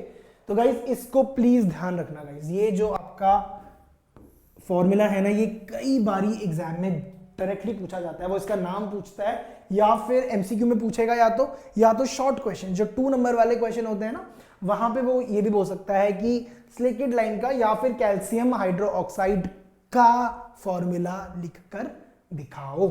आई होप ये पेज आपको पूरी तरीके से अब क्लियर हो गया होगा। One of the best technique से मैंने समझाया तो है मानना पड़ेगा। तो जल्दी से क्विक स्क्रीनशॉट ले लो, जल्दी करो। Good to go again. चलो जी बढ़ते हैं आगे और नेक्स्ट रिएक्शन आती है डीकॉम्पोजिशन रिएक्शन। अभी आपने पढ़ा कॉम्पोजिशन, कॉम्बिनेशन इनफैक्ट, जहां पे 2 या 2 से ज्यादा रिएक्टेंट्स आके जुड़ गए और उन्होंने एक प्रोडक्ट बना दिया। यहां पर ऐसा नहीं होगा। On your decomposition reaction, on your, कोई है शायद बाहर गाइस और ये ऑटोमेटिकली चल भी रहा है, मतलब क्या हो रहा है ये। फाइन गाइस, तो डीकॉम्पोजिशन रिएक्शन क्या है, तो देखो reaction in which a single reactant breaks down to form 2 और मोर प्रोडक्ट्स। एक सिंगल, नहीं इसको नहीं ब्रेक करूंगा मैं, सिंगल रिएक्टेंट जो है वो ब्रेक करेगा और एक से ज्यादा प्रोडक्ट्स का फॉर्मेशन कर देगा। इस तरीके के रिएक्शन को हम लोग क्या बोल देते हैं, डीकॉम्पोजिशन रिएक्शन। वही मैंने यहां पे देखा, देखो कितनी तेजी से दरवाजा फोड़ के गया कोई, देखा ना आपने, देखा ना। तो इसी बात पे गाइस लाइक जरूर कर देना। फाइन, तो guys a reaction in which a single reactant, keyword है फिर से ब्रेक्स, कीवर्ड है ब्रेक्स डाउन टू फॉर्म 2 और मोर प्रोडक्ट्स। देखो ज्यादा डेप्थ में नहीं जा रहे हैं क्योंकि मैं अज्यूम कर रहा हूं कि बहुत सारे प्री बोर्ड्स भी हो चुके हैं ऑलरेडी, आप लोगों का हाथ काफी ज्यादा सेट है। तो this is a quick one shot revision class. Fine, तो इसीलिए थोड़ा सा जल्दीबाजी में भाग रहे हैं हम लोग। तो कॉम्बिनेशन के बाद डीकॉम्पोजिशन कर रहे हैं एंड आई होप डीकॉम्पोजिशन भी सबको समझ में आ गया होगा। फाइन, तो क्या बोला हमने, अ reaction in which a single reactant, एक सिंगल रिएक्टेंट जब ब्रेक कर जाता है गाइस किसमें, 2 और मोर प्रोडक्ट्स में, इस तरीके के रिएक्शन को हम लोग क्या बोल देते हैं, डीकॉम्पोजिशन रिएक्शन। फाइन, फिर आगे लिखा है 3 टाइप्स ऑफ डीकॉम्पोजिशन आर, 3 तरीके के डीकॉम्पोजिशन होते हैं। एक होता है आपका गाइस थर्मल डीकॉम्पोजिशन, वही लिखा है। दूसरा होता है आपका दूसरा होता है आपका इलेक्ट्रोलिटिक, आगे पीछे का कोई फर्क नहीं पड़ता, वो तो मैं यहां से पढ़ के बता रहा हूं, तो इसी वजह से इनको फॉलो करना पड़ेगा क्योंकि स्लाइड्स वैसी बनाई होंगी मैंने। और तीसरा होता है आपका गाइस फोटोलिटिक डीकॉम्पोजिशन। ये अपनी कॉपी में नोट डाउन कर देना। पहला डीकॉम्पोजिशन आपका होता है थर्मल डीकॉम्पोजिशन। समझ में भी आ रहा होगा ना आपको कि मैं बोलना क्या चाह रहा हूं, थर्मल कुछ गर्मी से रिलेटेड है ये। सेकेंड, दूसरा है आपका इलेक्ट्रोलिटिक डीकॉम्पोजिशन, इलेक्ट्रोलिसिस होता है ना उसी टाइप का कुछ, involving some sort of ions as well. और तीसरा है गाइस आपका फोटोलिटिक डीकॉम्पोजिशन। फोटो का मतलब भी क्या होता है, लाइट। एक एक करके समझते हैं, सब यही नहीं समझना है, एक एक करके समझते हैं कि तीनों एक्चुअली में है क्या। तो गाइस सबसे पहले चलते हैं हमारे थर्मल डीकॉम्पोजिशन में। तो थर्मल डीकॉम्पोजिशन क्या होता है ना, तो देखो decomposition reaction taking place in the presence of heat. Heat के प्रेजेंस में जब रिएक्शन होता है तो उसको हम लोग क्या बोल देते हैं, डीकॉम्पोजिशन रिएक्शन। जब आप केमिस्ट्री लैब जाते हो ना, you might have taken a test tube को ऐसे पकड़ते हैं हम लोग, फिर उसको ऐसे बर्नर के पास लेके जाते हैं, हीट देते हैं उसको, इस तरीके से हम हीट प्रोवाइड करवा रहे हैं ना उसको। तो वहीं यहां पे लिखा है कि decomposition reaction taking place in the presence of heat, heat के प्रेजेंस में जो रिएक्शन होता है उसको हम लोग क्या बोल देते हैं, डीकॉम्पोजिशन रिएक्शन। फाइन, जैसे कि फेरस सल्फेट है आपका FeSO4, आप लोग क्या करना ना, इनके आगे के नंबर्स हटाना और फिर बैलेंसिंग ट्राई करना खुद से एक बारी। फाइन, तो गाइस एग्जांपल ले लेते हैं, फेरस सल्फेट को आपने हीट करा, आपके पास बनता है ferric oxide Fe2O3, you get a sulfur dioxide which is SO2 and SO3 which is sulfur trioxide. Fine. Similarly guys, आप लाइमस्टोन यानी कि कैल्शियम कार्बोनेट को आप ब्रेक करते हो, CaCO3, लाइमस्टोन को जब आप हीट करते हो तो आपको मिलता है क्विक लाइम और carbon dioxide which is a gas. ये वाला रिएक्शन थोड़ा सा याद रखना, ये एक इंपॉर्टेंट रिएक्शन है, ठीक है। तो लाइमस्टोन को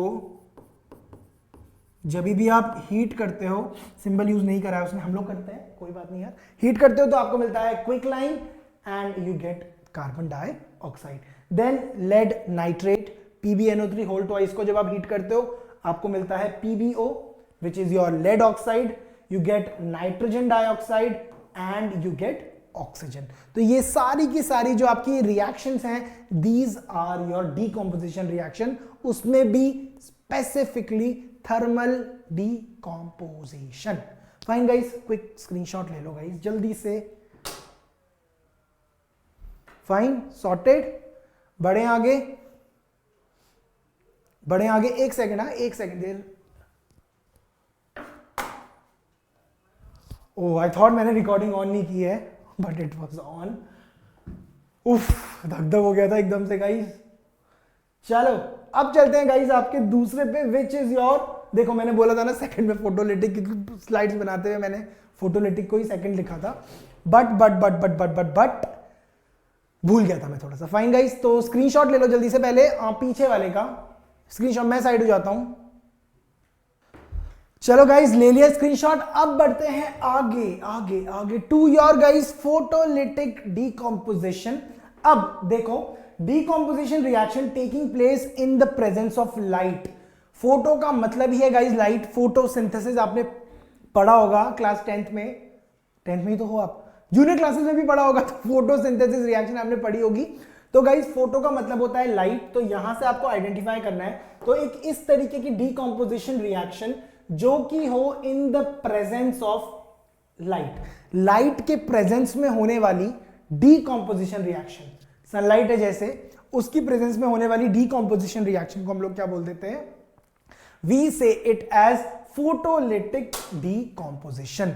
क्लासिक एग्जांपल्स मैंने यहां पे लिखे हैं, जितनी भी रिएक्शन लिखी है गाइस बस इनको याद कर लेना, वैसे तो आप सबको ही कर लेना, बट स्पेसिफिकली अगर टाइम कम है तो इनको तो एक बार जरूर देख के जाना, सारी इंपॉर्टेंट है।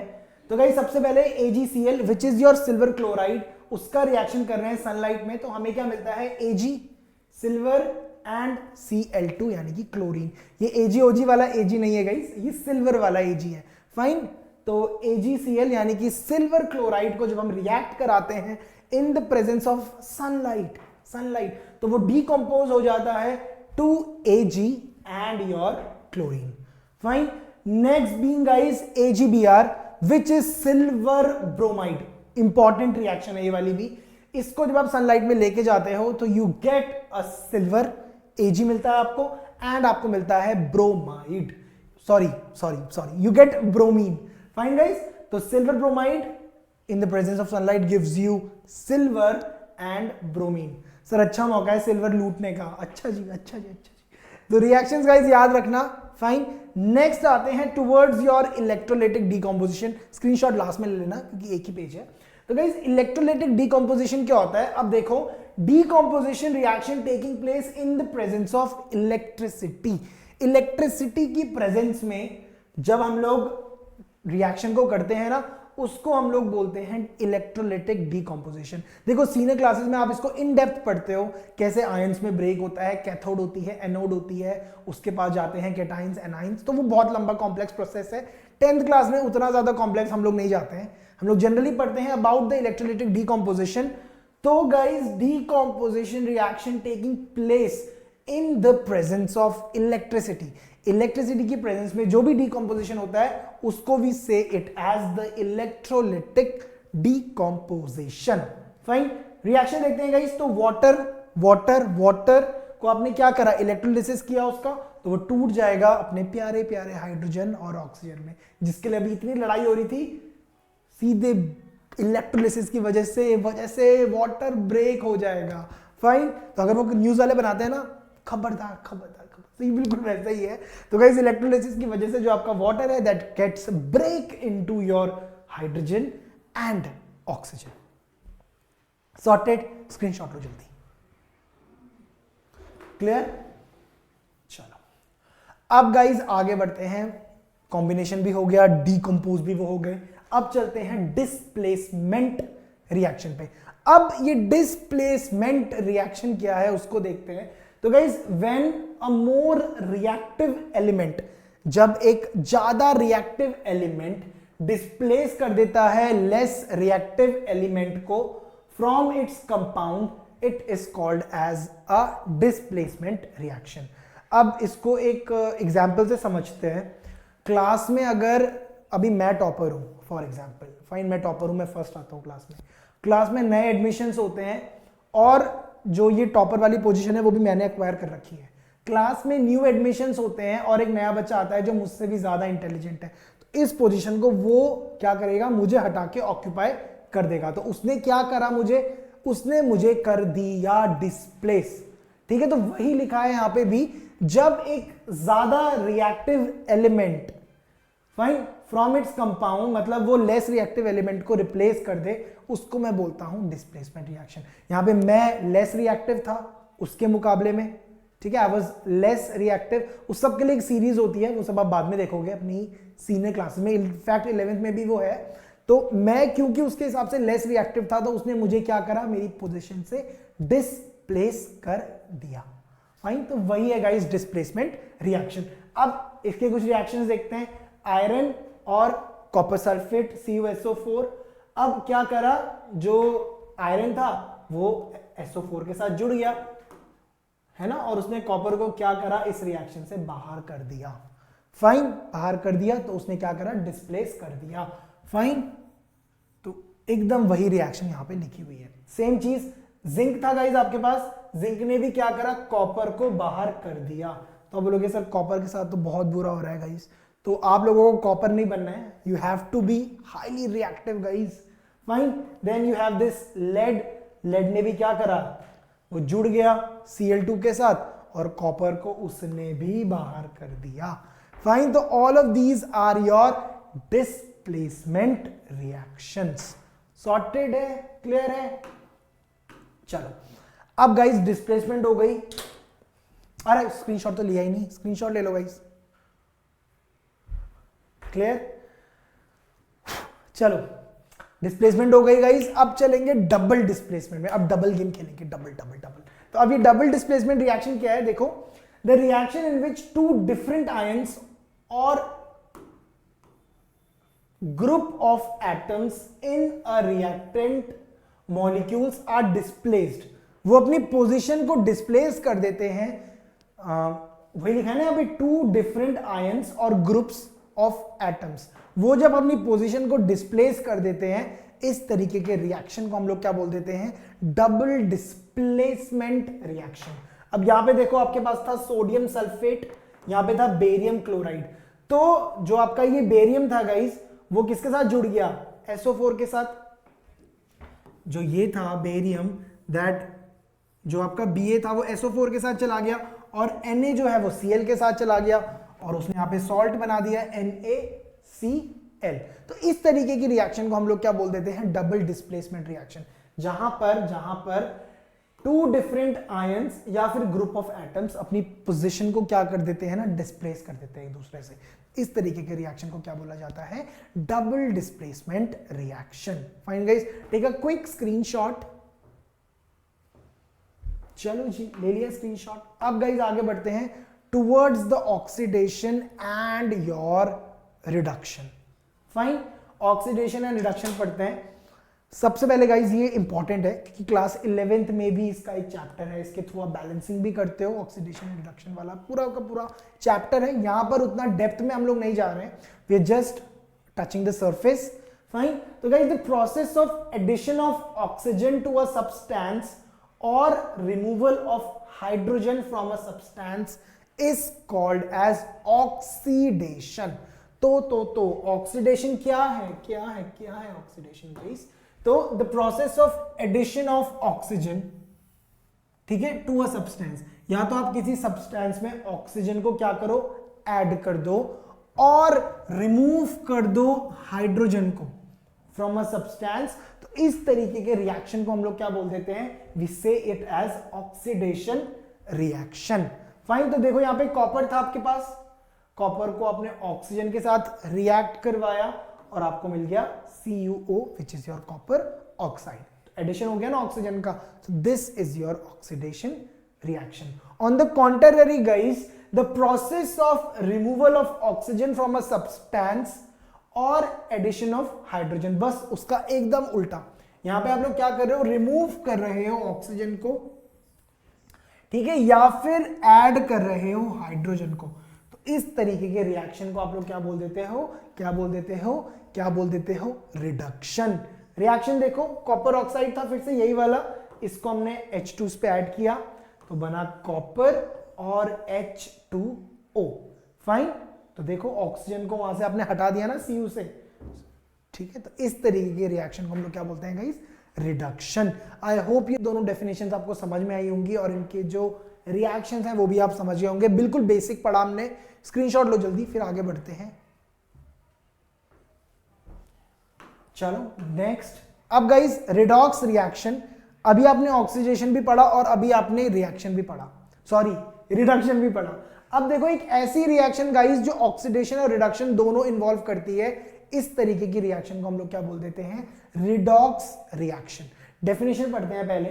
The reaction in which oxidation and reduction takes place simultaneously, एक साथ ऑक्सीडेशन भी होता है और रिडक्शन भी होता है, इस तरीके की रिएक्शन को हम लोग क्या बोल देते हैं, रिडॉक्स रिएक्शन।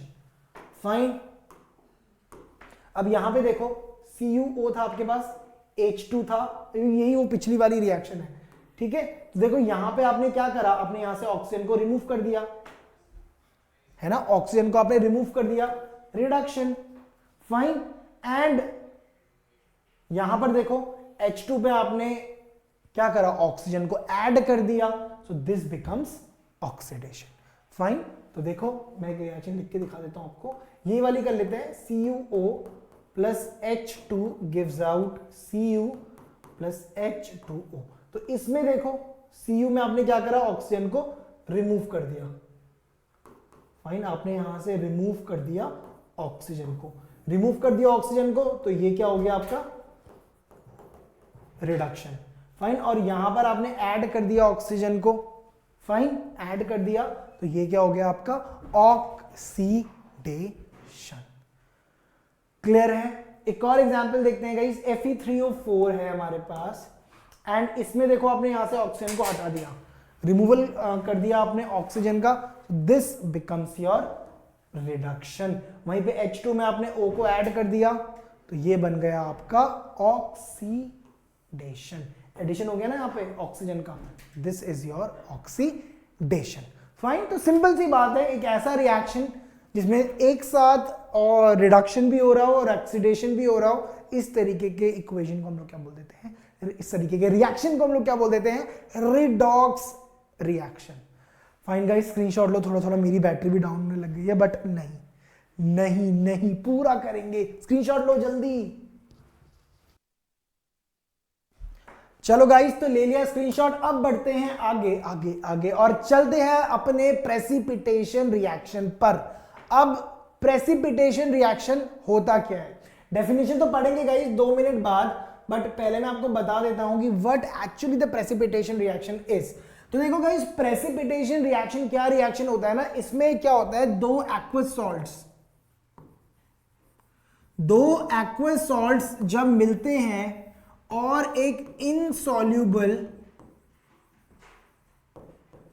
सॉल्ट को बना देते हैं, एक इनसॉल्युबल सॉल्ट को बना देते हैं जो कि नीचे इकट्ठा हो जाता है।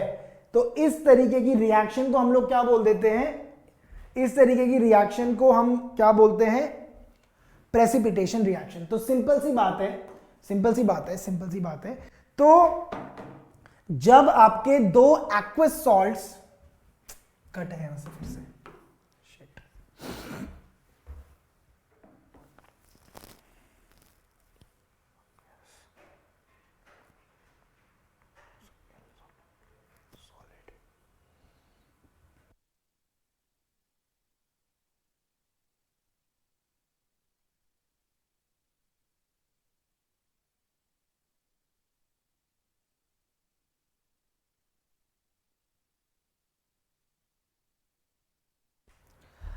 हे गाइस, ले लिया स्क्रीनशॉट। अब बढ़ते हैं आगे आगे आगे और देखते हैं अपना अगला type of reaction which is your precipitation reaction. तो अब आप बोलोगे सर ये प्रेसिपिटेशन रिएक्शन है क्या? तो गाइस केमिकल रिएक्शन। अच्छा, इससे पहले मैं आपको एक और इजी जो है डेफिनेशन बताता हूं। तो गाइस जब आपके दो aqueous salts, when your two aqueous salt react करते हैं to form a insoluble solid जो कि सेटल हो जाता है नीचे, तो इस तरीके की रिएक्शन को आप लोग क्या बोल देते हो, क्या बोल देते हो, प्रेसिपिटेशन रिएक्शन। तो ले लो कि जैसे कि आपका aqueous salt 1 plus aqueous salt 2, इन दोनों ने रिएक्ट किया और इन्होंने क्या बना दिया, एक इनसॉल्युबल सॉलिड बना दिया जो कि ऐसे नीचे जाके बैठ गया। तो इसको आप क्या बोलोगे, प्रेसिपिटेट या फिर पीपीटी। ये माइक्रोसॉफ्ट वाला पीपीटी नहीं है, इसको आप बोलोगे प्रेसिपिटेट। और यहां पे एक सॉल्युबल सॉल्ट बन सकता है, फाइन, सॉल्युबल सॉल्ट। तो इसको आप लोग क्या बोलते हो, इसको आप लोग क्या बोलते हो, इसको आप लोग क्या बोलते हो, प्रेसिपिटेशन रिएक्शन।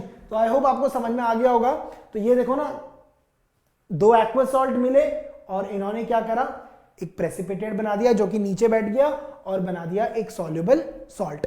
अब इसका जो है डेफिनेशन पढ़ते हैं। तो गाइस डेफिनेशन क्या बोलती है कि chemical reaction which involves formation of water in soluble precipitate. ये प्रेसिपिटेशन नहीं होगा, this would be precipitate, fine. Water soluble precipitate is called precipitation reaction. तो ये है आपकी रिएक्शन। वाटर सॉल्युबल सॉल्ट लिया आपने 1 एक्वस, ठीक है, यहां पे भी एक्वस लिया, यहां पे बन गया आपका एक पीपीटी जो कि ऐसे जाके नीचे बैठ गया और यहां पे क्या बना आपका, फिर से एक सॉल्युबल सॉल्ट। तो इस तरीके की रिएक्शन को आप लोग बोलते हो प्रेसिपिटेशन रिएक्शन। गाइस ये एग्जाम में भर भर के पूछी जाती है।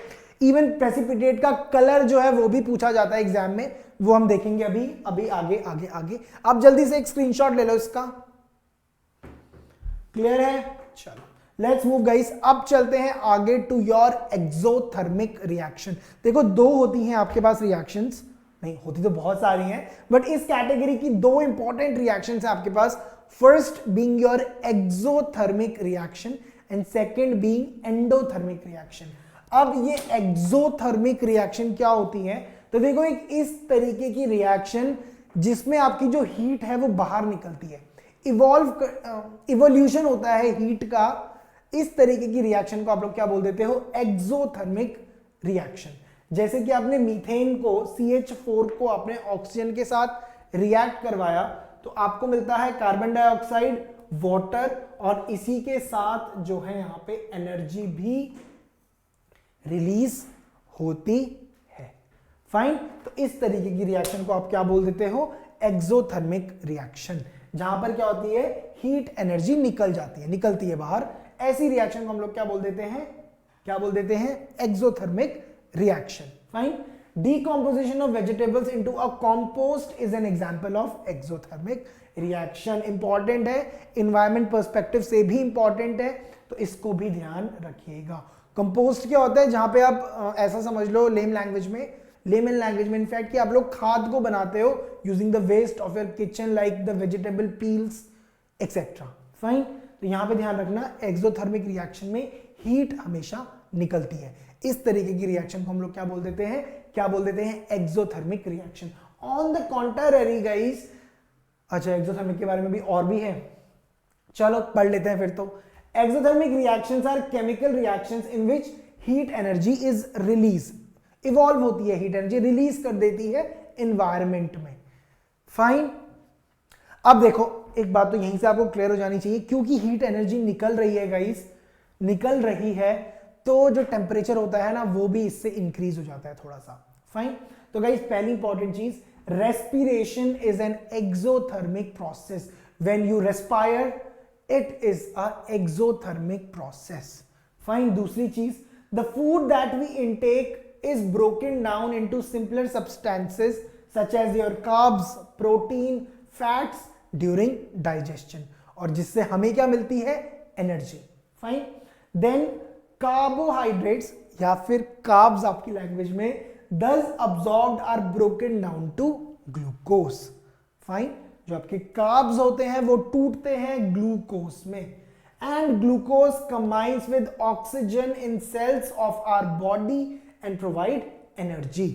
fine, so this is your respiration, ठीक है, और ये रेस्पिरेशन की इक्वेशन है। बायोलॉजी में पढ़ा होगा आप लोगों ने इसको, इंपॉर्टेंट रिएक्शन है बायो के पर्सपेक्टिव से भी, तो याद रखिएगा। एग्जामिनर आपसे पूछेगा ना, जैसे समथिंग अबाउट आप रेस्पिरेशन के बारे में लिख रहे हो, रिएक्शन लिखोगे, एग्जामिनर आपको और एक्स्ट्रा मार्क्स देखिए, खुशी खुशी आपकी शीट को चेक करेगा। फाइन, क्योंकि केमिस्ट्री का मतलब ही सारा का सारा रिएक्शन से है गाइस। फाइन, तो इसका जल्दी से एक क्विक स्क्रीनशॉट लो, स्क्रीनशॉट लो, ठीक है, मैं साइड हो जाता हूं पहले, चलो गुड। चलो अब गाइस, अब हम लोग चलते हैं अपने प्यारे,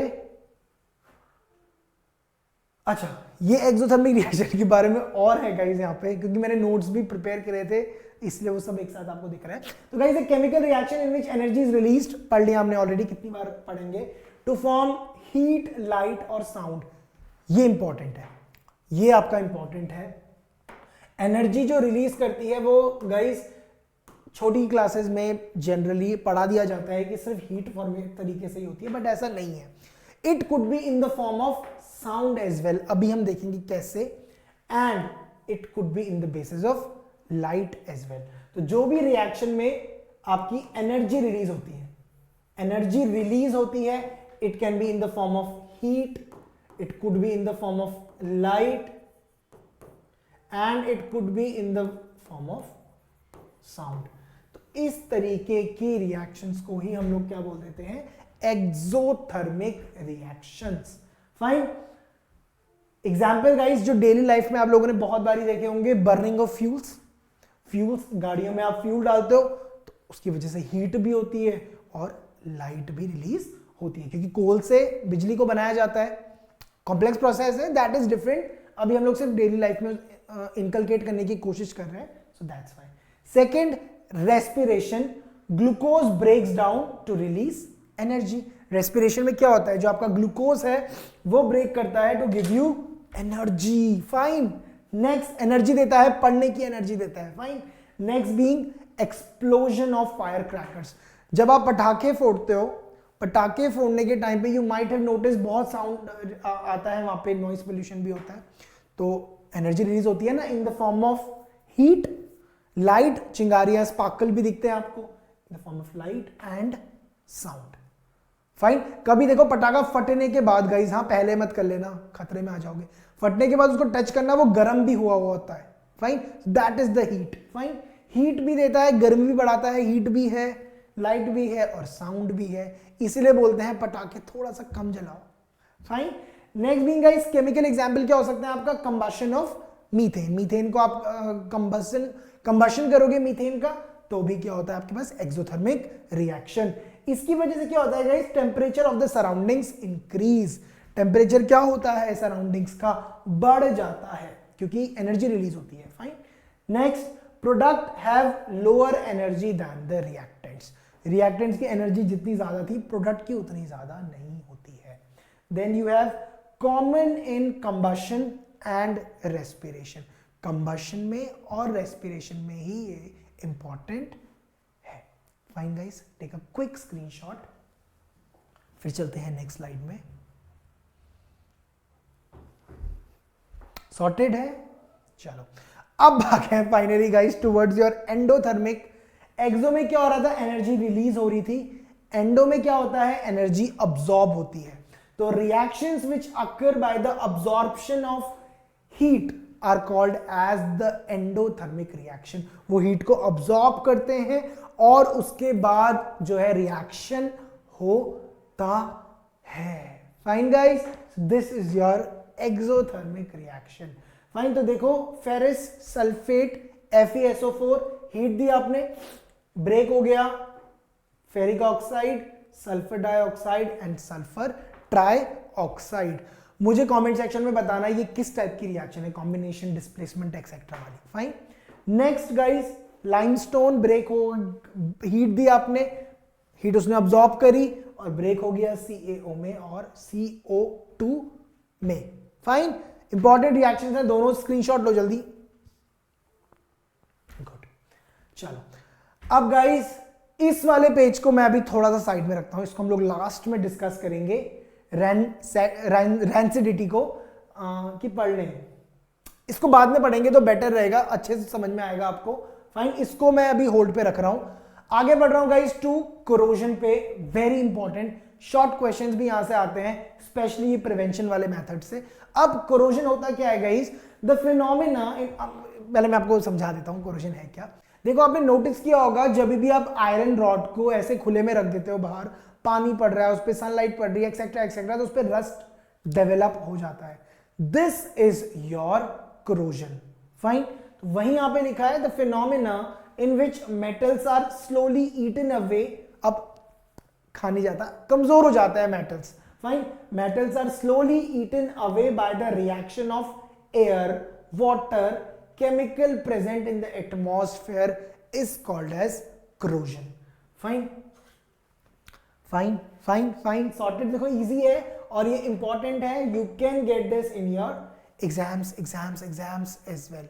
Fine, तो guys phenomena in which metals are slowly eaten away by the reaction of air, water, chemicals, ठीक है, तो उसको हम लोग क्या बोल देते हैं, corrosion. Fine, black coating on silver and green coating of copper. Silver को बाहर छोड़ो तो ब्लैक कोटिंग आ जाती है। अभी तो मैंने पॉलिश करा दी है, मेरी चेन भी थोड़ा सा ब्लैक ब्लैक हो गई थी, ठीक है, अभी पॉलिश कराई है, इससे पता नहीं चल रहा होगा आपको, दिखाऊंगा जब थोड़ा और खाली हो जाएगी शॉर्ट्स पे, एक बार जरूर लेके आऊंगा आपके लिए। तो गाइस ब्लैक कोटिंग आ जाती है सिल्वर पे, एंड जो आपका कॉपर है उस पर एक ग्रीन कोटिंग का डेवलपमेंट हो जाता है। और आयरन का एग्जाम्पल तो है ही आपके पास। फाइन, अब guys rusting of iron is due to the corrosion. Obviously बात है, मैं तब से बोल रहा हूं ये बात, रस्टिंग किसकी वजह से होती है, due to corrosion. It can be prevented, इसको रोकते हैं। और यहीं से आपका क्वेश्चन भी आता है एग्जामिनेशन में कि how can you prevent rusting. Fine, exam में भी क्वेश्चन आता है यहां से, तो कैसे रोका जा सकता है, by applying paint on iron articles. आपने देखा होगा ना, लोग पेंट करते हैं अपने गेट्स में, और जो रेलिंग्स होती हैं हमारे टेरेसेस पे, वहां पर जो आपके अंडरग्राउंड वाटर स्टोरेज टैंक्स होते हैं उसके डोर पे हम लोग पेंट करते हैं, तो वो इसीलिए किया जाता है रस्टिंग को प्रिवेंट करने के लिए। फाइन, तो applying paint on iron articles can be prevented, तो वहां से आप रस्टिंग को प्रिवेंट कर सकते हो। Fine, clear. Paint does not allow oxygen and moisture to come in contact with the surface of iron. जो पेंट होता है ना, वो ऑक्सीजन को आयरन के साथ आने ही नहीं देता, एक लेयर की तरह काम करता है बीच में, ठीक है जी। So that's why guys we do paint on several articles. Important है कोरोजन। एक quick screenshot guys. Welcome back again, एक सेकंड का। अब गाइस कुछ एक्टिविटीज है हमारे पास, इंपॉर्टेंट एक्टिविटीज हैं और एग्जाम में पूछी भी जाती हैं, इसीलिए ज्यादा इंपॉर्टेंट हो जाती हैं। पहली चीज, इनको मैंने क्वेश्चन आयर फॉर्मेट्स में रखा है ताकि एग्जाम में जब ये आए तो आप कंफ्यूज ना हो जाओ। पहली एक्टिविटी है guys, what happens when heat is applied on magnesium ribbon by burning it on a spirit lamp. जब आप मैग्नीशियम रिबन को स्पिरिट लैंप पे बर्न करते हो ना, सो क्या होता है, एक सेकंड के लिए सोचो। डन, चलो अब गाइस देखते हैं तो गाइस क्या होता है ना, जैसे आप ये करते हो, magnesium Burns with dazzling light, चमक आ जाती है एकदम। मैग्नीशियम जो है बर्न करना शुरू करता है with dazzling light and substance form is magnesium dioxide. जैसे आप मैग्नीशियम रिबन को हीट करते हो ना, डैजलिंग लाइट के साथ वो जलना शुरू करता है और जो सब्सटेंस बन जाता है, जो नया सब्सटेंस बनता है, that is your magnesium oxide. Fine. यहां से आप क्या इन्फर कर सकते हो? First thing being it changes the state from hard metal to powder. वो जो हार्ड मेटल था ना आपका, वो अब एक पाउडर्ड फॉर्म में कन्वर्ट हो जाता है। फाइन। एंडोथर्मिक रिएक्शन है। फाइन। एंडोथर्मिक हीट रिलीज की अब्सॉर्ब, सोचो, endothermic heat is released. Fine, गर्म कर रहे हैं ना उसको, then it is a combination reaction. दिख रहा है, Mg आया, ऑक्सीजन आया और दोनों जुड़ गए और बन गया MgO। वेरी इंपॉर्टेंट गाइज, ये आपको ऐसे क्वेश्चन एग्जाम में मिलते हैं, इसलिए मैंने बोला था कि मैंने काफी सारे क्वेश्चंस को भी इन्वॉल्व किया हुआ है। बस अब ज्यादा नहीं रह गया, we will be almost ending this chapter with in few slides. ठीक है जी, तो इस बात का गाइज ध्यान रखना। पहला इंपॉर्टेंट चीज, जब क्वेश्चन था हमारे पास, जब भी हमने मैग्नीशियम रिबन को ऐसे बर्न किया, मतलब हीट में लेके आए उसको, तो क्या हुआ? फाइन, तो ये है उसके रिएक्शन। एग्जाम में भी ऐसे ही लिखना है, you have to write this कि क्या होता है, you have to write a equation and you have to write the inference. Fine. Second guys, what do you observe when lead nitrate reacts with potassium iodide solution? Reacts with potassium iodide solution, सोच लिया? चलो, तो guys क्या होता है ना, देखो, lead nitrate reacts with potassium iodide to form lead iodide. Fine. Lead nitrate guys react करता है पोटेशियम आयोडाइड के साथ और क्या बना देता है? Lead iodide which is insoluble in water.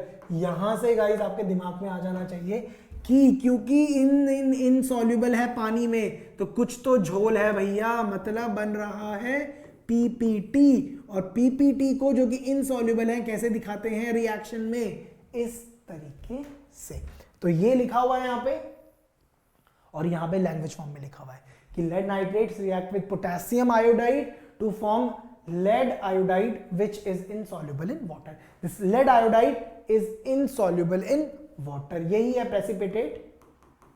Fine. और ये तो घुल जाएगा आपका KNO3। और प्रेसिपिटेट का colour guys very important, syrup बनाओ एंड पी लो उसको, इतना इंपॉर्टेंट है। प्रेसिपिटेट किस कलर का आता है यहां पे?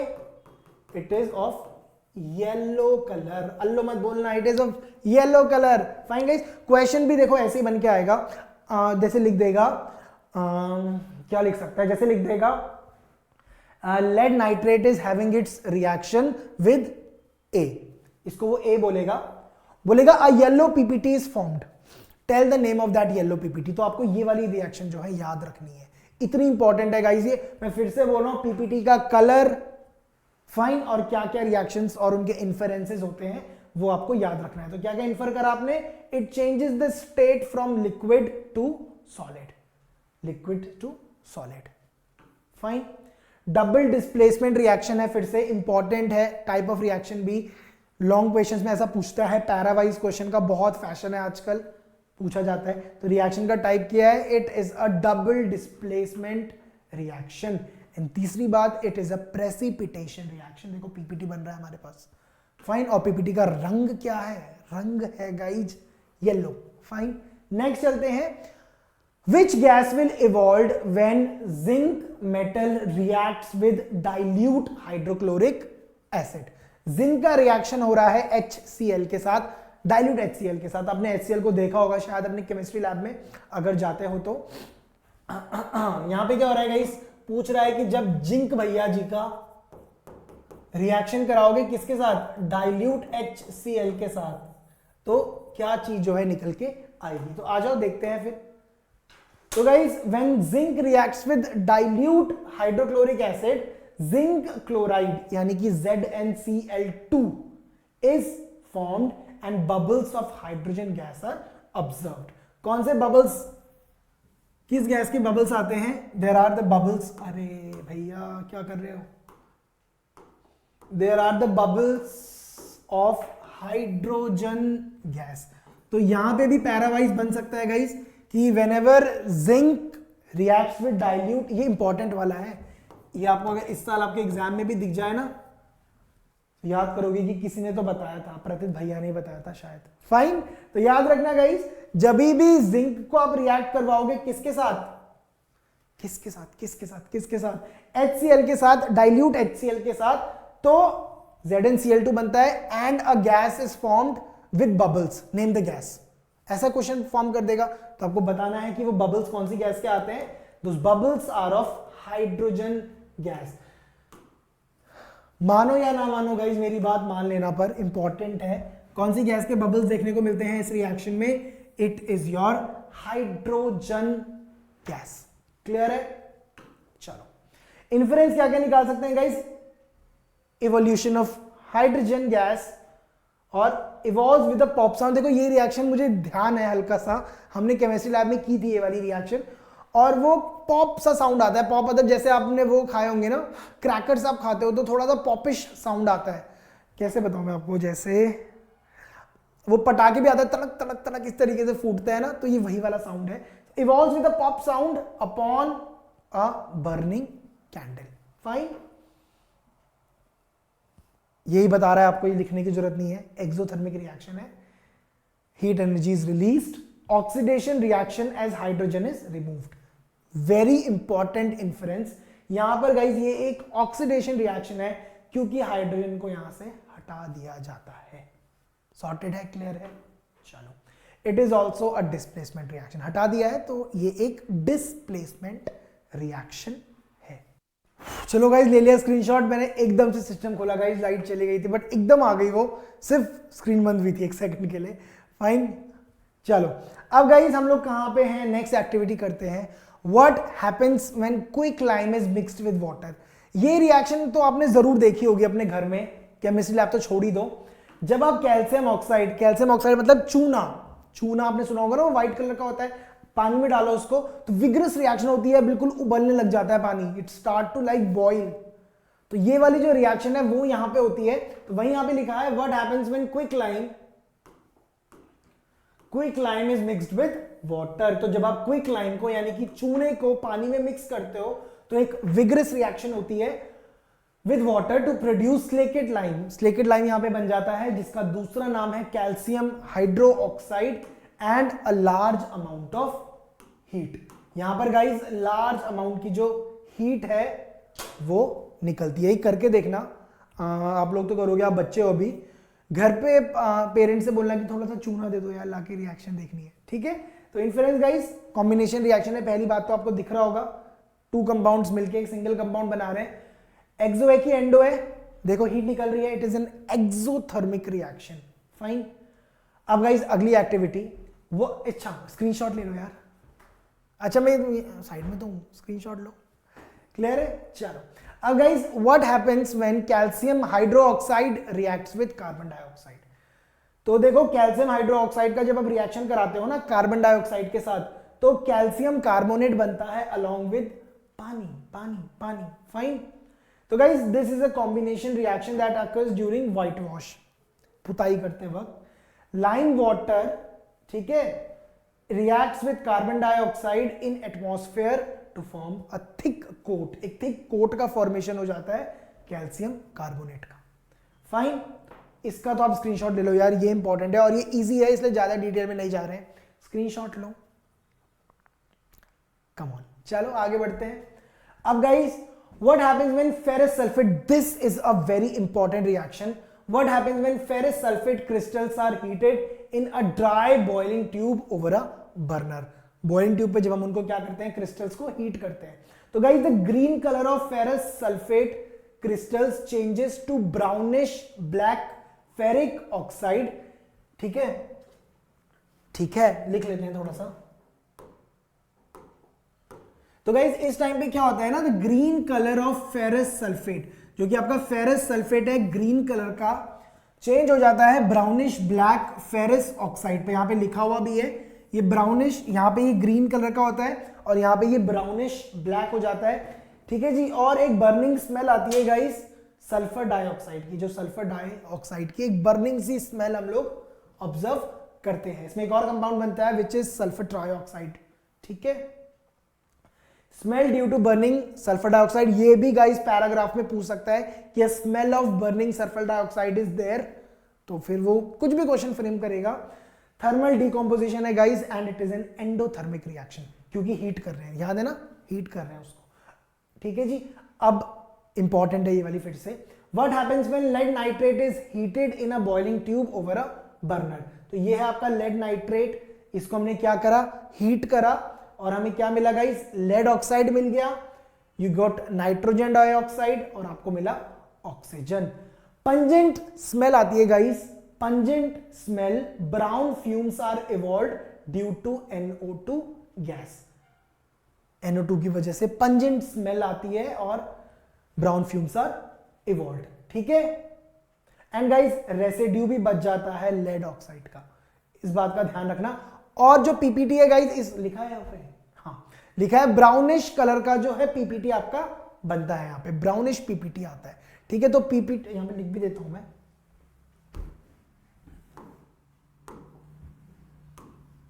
ब्राउनिश, हाँ ध्यान रखना है ब्राउनिश है, तो ब्राउनिश पीपीटी इस केस में आ जाता है। तो guys pungent smell and brown fumes are due to nitrogen oxide. Thermal decomposition reaction है, दिख भी रहा होगा, हीट दी, टूट गया, एंडो है, हीट दे रहे हैं फिर से। चलो ठीक है जी, तो समझ में आ गया, ये वाला इंपॉर्टेंट है, स्क्रीनशॉट लो इसका जल्दी से। चलो नेक्स्ट है गाइस हमारा इलेक्ट्रोलिसिस ऑफ वाटर। तो when water is electrolyte, electrolysis होता है जब भी पानी का, तो हाइड्रोजन और ऑक्सीजन बनते हैं, ऑलरेडी हमने देख लिया था, मतलब वो टूट जाता है दो अलग अलग पार्ट्स में। Inference guys, volume of hydrogen gas is twice the volume of oxygen, देख के भी आपको समझ में आ रहा होगा, हाइड्रोजन की जो वॉल्यूम है वो दुगनी है ऑक्सीजन से। क्लियर है, one of the gases catches fire and burns with a pop sound, indicating that वो हाइड्रोजन ही है। फाइन, लिखा है यहाँ पे, indicating that it is hydrogen. Fine, clear है। In other gas candle burns brightly, indicating कि वो एक ऑक्सीजन की गैस है, क्योंकि कंबशन के लिए ऑक्सीजन इज इंपॉर्टेंट। तो कैंडल जब बर्न करती है तो बताता है कि oxygen is there. Fine, and जो ये बर्निंग मतलब पॉपिंग सी साउंड आती है, that is due to your hydrogen. ठीक है, इलेक्ट्रोलाइटिक डीकॉम्पोजिशन ये है। एक्टिविटी 8 है गाइस, स्क्रीनशॉट ले लो जल्दी से। क्लियर, एक्टिविटी 1.8 है गाइस आपकी, why do we store silver chloride in a dark colour bottles. Very important, मतलब इतना इंपॉर्टेंट है कि इस बार भी एग्जाम रेडी है, लिख देते हैं ना, वरना आप लोगों को इंपैक्टफुल नहीं लगता। तो guys this is your exam ready. Question पूछ रहा है कि हम लोग सिल्वर क्लोराइड को डार्क कलर की बॉटल्स में ही क्यों रखते हैं। तो guys silver chloride turns grey इन सनलाइट, जो आपका सिल्वर क्लोराइड होता है ना, वो सनलाइट की वजह से रिएक्शन होता है, तो सिल्वर मेटल जो है फोटोलिटिक रिएक्शन करता है, जिसकी वजह से वो टूट जाता है किसमें, सिल्वर में, और क्लोरीन गैस जो है बन जाती है। तो इन्फ्रेंस क्या है, फोटोलिटिक डीकॉम्पोजिशन है पहली बात तो, क्योंकि सनलाइट की प्रेजेंस में जो AgCl है वो ब्रेक कर रहा है to your Ag and Cl2, बस इतना ही है। फाइन, तो इसीलिए उसको डार्क कलर की बॉटल्स में रखते हैं। इंपॉर्टेंट है, इंपॉर्टेंट है, स्क्रीनशॉट लो जल्दी, take a quick screenshot. Good, चलो अब गाइस अगली एक्टिविटी है, why does the colour of copper sulphate solution changes when an iron nail is dipped in it. Fine, iron nail को हम लोग क्या कर रहे हैं, कॉपर सल्फेट के सॉल्यूशन में डाल रहे हैं, तो कलर क्यों चेंज हो रहा है वो क्वेश्चन है। तो guys iron being more reactive than copper, वो तो हमने पहले भी देखा था, displaces it and therefore forming a iron sulfate। तो जो आयरन की नेल हमने डाली थी ना, वो क्या करता है, आयरन क्योंकि ज्यादा रिएक्टिव है, तो वो कॉपर को ही धक्का मार देता है बाहर और खुद जुड़ जाता है SO4 के साथ। ठीक है, तो बन जाता है iron sulphate and copper. Fine guys, inferences आपको क्या क्या मिलते हैं, colour changes from blue to green due to formation of iron sulphate. ठीक है, कलर जो है चेंज हो जाता है due to the formation of iron sulphate. Displacement reaction है, देखा ना हमने, आयरन ने कॉपर को हटा दिया, स्क्रीनशॉट गाइस, क्विक। गुड। अगला है गाइस आपके पास aqueous solution of sodium chloride, sodium sulphate and calcium chloride are taken in 3 separate test tubes using aqueous barium chloride. How do you identify sodium sulfate? Fine. So guys, when sodium sulfate reacts with barium chloride, white precipitate of barium sulfate is formed. This is again an exam ready question. Very important है फिर से। तो guys question क्या बोल रहा है कि कैसे हमें पता चलेगा इन सब के बारे में। तो गाइस जब भी सोडियम सल्फेट को आप रिएक्ट करवाते हो बेरियम क्लोराइड के साथ तो व्हाइट पीपीटी बनता है, अ व्हाइट पीपीटी इज फॉर्म्ड। देखो व्हाइट पीपीटी है। तो guys sodium chloride and calcium chloride do not react with barium chloride, hence solution जो है वो साफ रहता है। जो बाकी के बचे हैं आपके, यानी कि जो सोडियम क्लोराइड है और जो कैल्शियम क्लोराइड है, वो दोनों ही रिएक्ट नहीं करते हैं। रिएक्ट सिर्फ कौन करता है? Sodium sulphate. और रिएक्ट करने के बाद जो पीपीटी बनाता है उसका जो कलर है वो भी कैसा आता है? व्हाइट। फाइन। अपॉन रिएक्शन तो व्हाइट पीपीटी, वही यहां पे लिखा हुआ है। रिएक्शन टाइप कौन सा है? It is a double displacement reaction. Sorted है। चलो अब गाइज नेक्स्ट एक्टिविटी, स्क्रीनशॉट। चलो जी, why does copper acquire a green coat when exposed to air for a long time? सोचो एक सेकेंड, सोच लिया? आंसर अपने दिमाग में रखना। देखो green coating is formed in copper due to corrosion. अभी तो हमने पढ़ा था कोरोजन की वजह से कॉपर पे एक ग्रीन कलर की जो कोटिंग है वो आ जाती है। And green coating is a mixture of copper carbonate and copper hydroxide. Copper carbonate and copper hydroxide. ठीक है जी, ये इंपॉर्टेंट है। फिर से एग्जाम रेडी अगेन। अब आप बोलोगे सर आप तो सबको ही एग्जाम रेडी बोल रहे हो। अरे नहीं, ये छोटे छोटे टॉपिक्स हैं गाइस, इनको याद करोगे फायदे में रहोगे, एग्जाम में भी आएंगे। फाइन। तो guys copper on exposure to air reacts with gases and moisture, जिसकी वजह से कोरोजन हो जाता है। और किसकी वजह से वो ग्रीन कलर आता है? Due to the formation of copper hydroxide and copper carbonate. Screenshot. चलो नेक्स्ट है guys, why does copper powder turns black when heated? Very important again. तो guys the surface of copper powder on heating becomes black. क्यों बनती है black? क्योंकि वो react करता है ऑक्सीजन के साथ, जिसकी वजह से बन जाता है कॉपर ऑक्साइड। ठीक है गाइस, तो जो copper oxide form due to the combination of copper and oxygen is black in colour. तो जो कॉपर ऑक्साइड है इसका जो रंग है वो है ब्लैक। कॉम्बिनेशन रिएक्शन है, समझ में आ रहा है आपको? और एंडोथर्मिक है क्योंकि हीट देनी पड़ रही है उसको। और ये एक ऑक्सीडेशन रिएक्शन है। फिर से देखो यहाँ पे ऑक्सीजन ऐड हो गया। फाइन। चलो गाइस, इसी के साथ ये चैप्टर हमारे लगभग एंड पे पहुंच चुका है। सब कुछ हमने कर दिया है। इंपॉर्टेंट है कि आप पीपीटी के कलर्स को नोट डाउन करके रखें, रिएक्शंस के नाम और टाइप्स पढ़े, फुल ऑन फुल आप स्कोर करेंगे। थोड़े से एमसीक्यू क्वेश्चन है गाइस। पहला एमसीक्यू का क्वेश्चन है, which of the following is a chemical change? कौन? एक मिनट, पिछले का पहले आप स्क्रीनशॉट ले लो यार।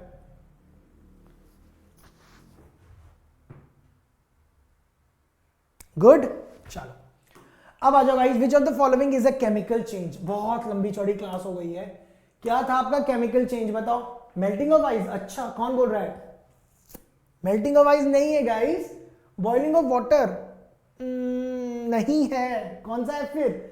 Rusting of iron guys. Rusting of iron is your chemical change. Boiling of water कैसे होगा? वो तो वेपर में कन्वर्ट हो जाएगा, उसको आप दोबारा से कंडेंस कर दो तो पानी बन जाएगा। Fine, that is not a chemical reaction. Rusting of iron जो है that is your chemical reaction. Breaking of glass, glass को आपने तोड़ दिया, भले ही इरिवर्सिबल है, बट ऑल इन ऑल है तो ग्लास ही ना, so that is not a chemical change. Next question है guys, heating of lead nitrate is an example of. Guys ऐसा करते हैं ना, क्योंकि चैप्टर हमने अभी अभी पढ़ा है और ज्यादा क्वेश्चन भी नहीं है हमारे पास, 6 ही क्वेश्चन है। तो मैं बोलता हूं कि आप लोग क्या करना, आप चैप्टर को पहले पढ़ लेना, आंसर्स को मैं अटैच कर दूंगा। जब आपके अटैच नहीं करेंगे, अटैच नहीं करेंगे। आप लोग चैप्टर को पूरा पढ़ना, यहां से पढ़ना, बुक से भी एक बार कंप्लीट कर ले, बुक से पहले पढ़ना, फिर यहां से रिवाइज कर लेना, ठीक है। तो उससे क्या होगा ना, आपकी अंडरस्टैंडिंग बेटर हो जाएगी। फिर इन क्वेश्चंस को ट्राई करना और कमेंट सेक्शन में मुझे इनके आंसर्स बताना। स्क्रीनशॉट ले लो, होप अगर पीडीएफ ना पहुंच पाए तो गुड गुड फाइन, ले लिया स्क्रीनशॉट। तो आप लोग ट्राई करना, कमेंट्स में मुझे इनके आंसर्स बताना, फाइन, आंसर्स बता देना अच्छे से, एंड फिर हम इनको डिस्कस करके, या तो मैं आंसर फिर अटैच कर दूंगा नीचे ही। फाइन guys, so with all this we come to an end of this chapter. मजेदार सेशन था गाइस, एनर्जी में भी अप्स एंड डाउन आए, बट नो प्रॉब्लम, आपके एग्जाम्स बहुत ज्यादा नियर है। आई एम होपिंग कि साइंस के ऐसे वीडियोस और जल्दी आए। अभी मैं शायद फिजिक्स का कुछ सोच रहे हैं, बनता है, and then I shall be discussing it with your bio वाली मैम ऑल्सो, उनसे भी बात करेंगे वन शॉट्स के लिए। अब मिलते हैं गाइस किसी और सेशन में, तब तक के लिए अच्छे से पढ़ते रहिए। अब 20 दिन ही रह गए हैं, ज्यादा से ज्यादा अच्छे से पढ़ें। कोई भी प्रॉब्लम आती है, get in touch with us guys, description box में you shall be getting our numbers. Student यहाँ के हो नहीं हो, no problem, we are always there to help you. And और भी अच्छे वीडियोस के लिए गाइस प्लीज यार चैनल को सब्सक्राइब कर दो। मिलते हैं गाइस नेक्स्ट वीडियो में, तब तक के लिए stay blessed, take care, bye bye guys, love for you all, tata to all of you guys.